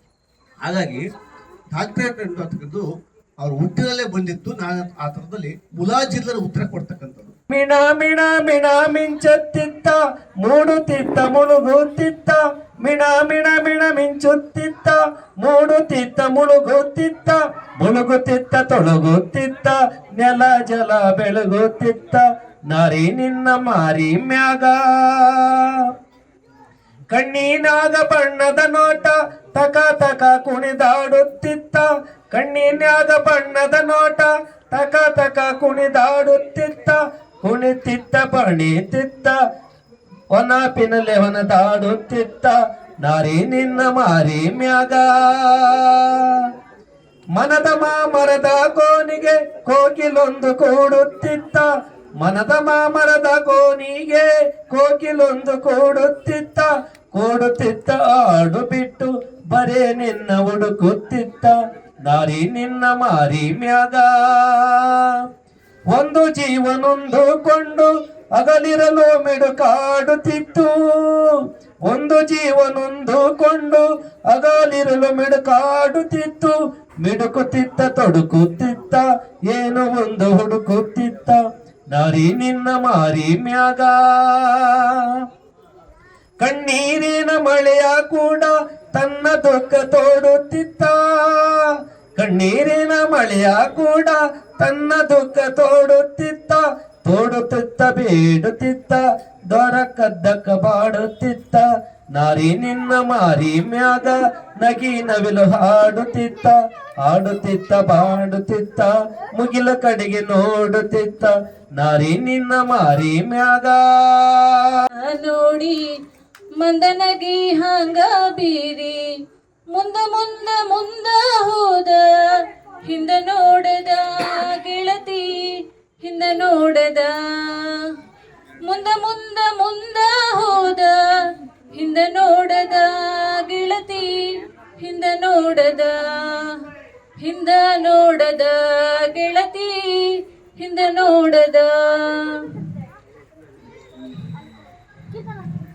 ಗಾಳಿ ಹೆಚ್ಚಿ ಹಿಡಿದ ಸುಗಂಧ ಅತ್ತ ಹೋಗುವಂದ, ಗಾಳಿ ಹೆಚ್ಚಿ ಹಿಡಿದ ಸುಗಂಧ ಅತ್ತ ಹೋಗುವಂದ, ಹೋತ ಮನಸ್ಸು ಅವನ ಹಿಂದ ಹಿಂದ ನೋಡದ ಗೆಳತಿ ಹಿಂದ ನೋಡದ, ಹೋತ ಮನಸ್ಸು ಅವನ ಹಿಂದ ಹಿಂದ ನೋಡದ ಗೆಳತಿ ಹಿಂದ ನೋಡದ, ಹಿಂದ ನೋಡದ ಗೆಳತಿ ಹಿಂದ ನೋಡದ.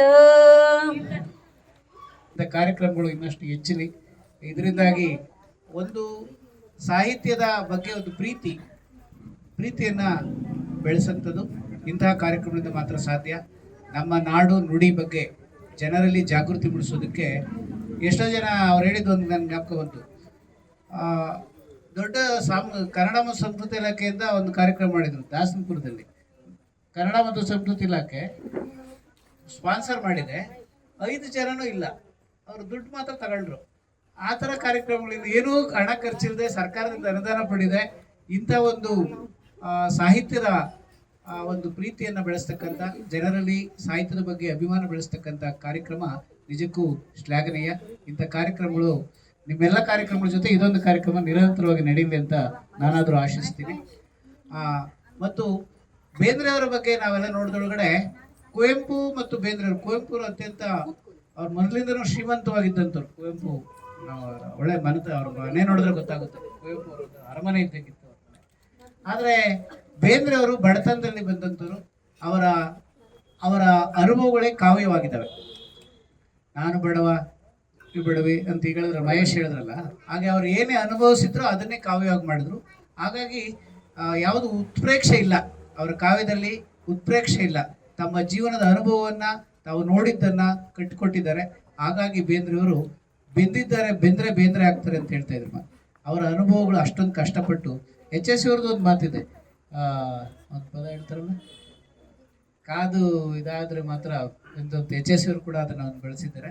ಇರಬೇಕು ಇರುವಂತೆ ತೊರೆದು ಸಾವಿರ ಚಿಂತೆ ಅನ್ನೋ ಮಾತನ್ನು HSV ಅವರು ಹೇಳಿದ್ದಾರೆ. ಅವರು ಕೂಡ ಹಲವಾರು ಕಷ್ಟಗಳ ನಡುವೆನೂ ಕೂಡ ಒಳ್ಳೆಯ ಸಾಹಿತ್ಯ ರಚನೆ ಮಾಡಿದಂಥವ್ರು. HSV ಅವರು ನಮಗೆಲ್ಲ ಒಂದು ರೀತಿ ಸ್ಫೂರ್ತಿಯಾಗಿದ್ದಾರೆ, ಯಾಕೆಂದರೆ ಅವರು ಒಡನಾಟದಲ್ಲಿದ್ದೀರಿ. ಹಾಗಾಗಿ ಒಳ್ಳೆ ಕಾರ್ಯಕ್ರಮಗಳನ್ನು ರೂಪಿಸ್ತಾ ಬಂದಿದ್ದೀರಿ. ಮುಂದಿನ ಕಾರ್ಯಕ್ರಮಗಳಾದಾಗ ಒಂದು ಪಟ್ಟಿ ಮಹೇಶ್ ಯಾರ್ಯಾರು ಬಂದಿರೋ ಅಂತ ಒಂದು ಪಟ್ಟಿ ಮಾಡ್ಕೊಳ್ಳಿ.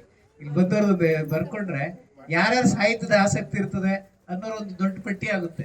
ಯಾವುದೋ ಇದಾರೋ ಒಂದು ಫೋನು ಮತ್ತು ಒಂದು ಇದು ಮಾಡ್ಕೊಳ್ಳೋದು ಡಾಕ್ಯುಮೆಂಟೇಶನ್ ಅನ್ನೋದಕ್ಕಿಂತ ಯಾರ್ಯಾರಿಗೆ ಇದರಲ್ಲಿ ಇಂಟ್ರೆಸ್ಟ್ ಇದೆ ಅನ್ನೋಂಥದ್ದು ಆಗುತ್ತೆ. ಎಲ್ಲರೂ ಮತ್ತೊಂದು ಕರೆದಾಗ ಕರಿಬೋದು. ನಾವೀಗೆಲ್ಲ ಬೇರೆ ಬೇರೆ ಕಾರ್ಯಕ್ರಮಗಳಾಗ ಎಲ್ಲರದು ಒಂದು ಬಂದಂಥವ್ರ ಹೆಸರು, ಒಂದು ಫೋನ್ ನಂಬರ್ ಇಟ್ಕೊಂಡಿರ್ತೀವಿ. ಸಾಹಿತ್ಯ ಆದ ತಕ್ಷಣ ಅವ್ರಿಗೆ ಕರೀತೀರಿ ಇಂಥ ಕಾರ್ಯಕ್ರಮದವ್ರಿಗೆ. ಯಾಕೆಂದ್ರೆ ಯಾರಿಗೆ ಅಭಿರುಚಿ ಇದೆ ಅವ್ರಿಗೆ ಮತ್ತೆ ರುಚಿ ಹಚ್ಚಿಸ್ಬೇಕು. ಇದು ಇನ್ನೂ ಇದು ಬರಬೇಕಪ್ಪ ಅನ್ನೋ ಪ್ರೀತಿಯನ್ನು ಬೀಳುವಂಥ ಕಾರ್ಯಕ್ರಮ ಆಗಬೇಕು. ಒಳ್ಳೇದಾಗಲಿ.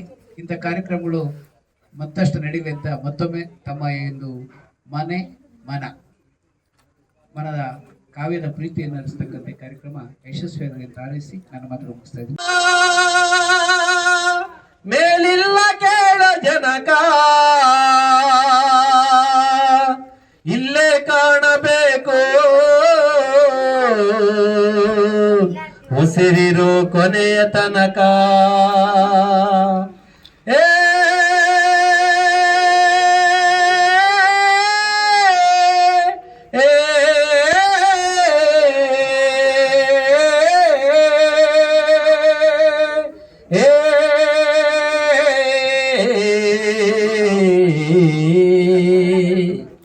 ಒಳಿತು ಮಾಡು ಮನಸ ನೀರುದು 3 ದಿವಸ, ಒಳಿತು ಮಾಡು ಮನಸ ನೀರುದು 3 ದಿವಸ.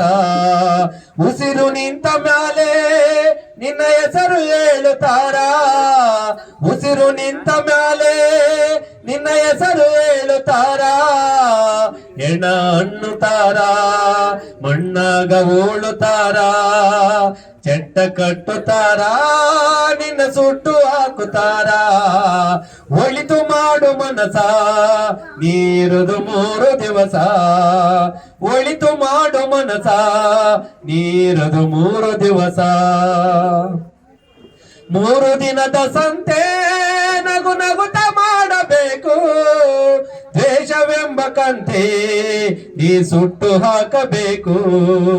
3 ದಿನದ ಸಂತೆ ನಗು ನಗುತ್ತ ಮಾಡಬೇಕು, ದ್ವೇಷವೆಂಬ ಕಂತೆ ನೀ ಸುಟ್ಟು ಹಾಕಬೇಕು. ಪ್ರೀತಿ ಪ್ರೇಮ ಹಂಚಿ ನೀನೋಗಬೇಕು ಅಲ್ಲಿ, ಸತ್ತ ಮೇಲೂ ನಿನಗೆ ಹೆಸರು ಉಂಟು ಇಲ್ಲಿ. ಭೂಮಿಯಲ್ಲಿರುವುದು ಬಾಡಿಗೆ ಮನೆಯಾಗಿ ಮ್ಯಾಲೆ ಹೋಗಬೇಕು ನಮ್ಮ ಸ್ವಂತ ಮನೆಗೆ. ಬರದು ಏನು ತಂದೆ ಬರದು ಏನು ಎಂದೆ, ಒಳಿತು ಮಾಡು ಮನಸ ನೀರುದು 3 ದಿವಸ. ಸ್ವರ್ಗ ನರಕ ಎಲ್ಲ ಮೇಲಿಲ್ಲ ಕೇಳ ಜನಕ, ಇಲ್ಲೇ ಕಾಣಬೇಕು ಉಸಿರಿರೋ ಕೊನೆಯ ತನಕ. ಸ್ವರ್ಗ ನರಕ ಎಲ್ಲ ಮೇಲಿಲ್ಲ ಕೇಳ ಜನಕ, ಇಲ್ಲೇ ಕಾಣಬೇಕು ಉಸಿರಿರೋ ಕೊನೆಯ ತನಕ. ನಾನು ನಾನು ಎಂದು ನೀ ಮೆರೆಯಬೇಡ ಮೂಡ, ನಾನು ಎಂಬುದು ಮಣ್ಣು ನೀ ಮರೆತ. ನೀ ಹಿಂಗ ನೋಡಿದರ ನನ್ನ ತಿರುಗಿ ನಾ ಹೆಂಗ ನೋಡಲಿ ನಿನ್ನ. ನೀ ಹಿಂಗ ನೋಡಬೇಡ ನನ್ನ, ನೀ ಹಿಂಗ ನೋಡಿದರ ನನ್ನ ತಿರುಗಿ ನಾ ಹೆಂಗ ನೋಡಲಿ ನಿನ್ನ. ದಾರಿಲಿ ನೆನೆದೆ ಕೈ ಹಿಡಿದೆ ನೀನು ಕಣ್ಣಾಗಲಿಂತ ನಾ ತಿಳಿದು ಬಿಡುವಲ್ಲಿ ಇನ್ನೂನು ಬೂದಿ ಮುಚ್ಚಿಡ ಕೆಂಡ ಇದಂತಹದೆಳೆದು ಬಾರೋ ಬಾರೋ ಸಾಧನ ಕೇರಿಗೆ ಮರಳಿ ನಿಮ್ಮಿ ಊರಿಗೆ ಮಳೆಯು ಎಳೆಯುವ ತೇರಿಗೆ ಹಸಿರು ಏರಿದೆ ಏರಿಗೆ ಹಸಿರು ಚಾಚಿದೆ ದಾರಿಗೆ ಹಸಿರು ಸೇರಿದೆ ಊರಿಗೆ ನಂದನದ ತುಣುಕೊಂದು ಬಿಟ್ಟಿದೆ ನೋಟ ಸೇರದು ಯಾರಿಗೆ ಬಾರೋ ಬಾರೋ ಬಾರೋ ಬಾರೋ ಸಾಧನ ಕೇರಿಗೆ ಮರಳಿ ನಿಮ್ಮಿ ಊರಿಗೆ ಮಳೆಯ ಮೊಗವೇ ಹೊರಳಿದೆ ಕೋಕಿಲಕ್ಕೆ ಸವಿ ಕೊರಳಿದೆ ಬೇಲಿ ಹೂವಿಗೂ ಬೆರಳಿದೆ ನೆಲಕ್ಕೆ ಹರಿಯುವ ನೆರಳಿ ಒಳಿತು ಮಾಡು ಮನಸ ನೀರುದು 3 ದಿವಸ ಒಳಿತು ಮಾಡು ಮನಸ ನೀರುದು 3 ದಿವಸ ಉಸಿರು ನಿಂತ ಮ್ಯಾಲೆ ನಿನ್ನ ಹೆಸರು ಹೇಳುತ್ತಾರ ಉಸಿರು ನಿಂತ ಮ್ಯಾಲೆ ನಿನ್ನ ಹೆಸರು ಹೇಳುತ್ತಾರ ಎಣ ಅನ್ನುತ್ತಾರ ಮಣ್ಣಾಗ ಉಳುತ್ತಾರ ಚೆಟ್ಟ ಕಟ್ಟುತ್ತಾರ ನಿನ್ನ ಸುಟ್ಟು ಹಾಕುತ್ತಾರ ಒಳಿತು ಮಾಡು ಮನಸ ನೀರುದು 3 ದಿವಸ ಒಳಿತು ಮಾಡು ಮನಸ ನೀರುದು 3 ದಿವಸ 3 ದಿನದ ಸಂತೆ ನಗು ನಗುತ್ತ ಮಾಡಬೇಕು ದ್ವೇಷವೆಂಬ ಕಂತೆ ನೀ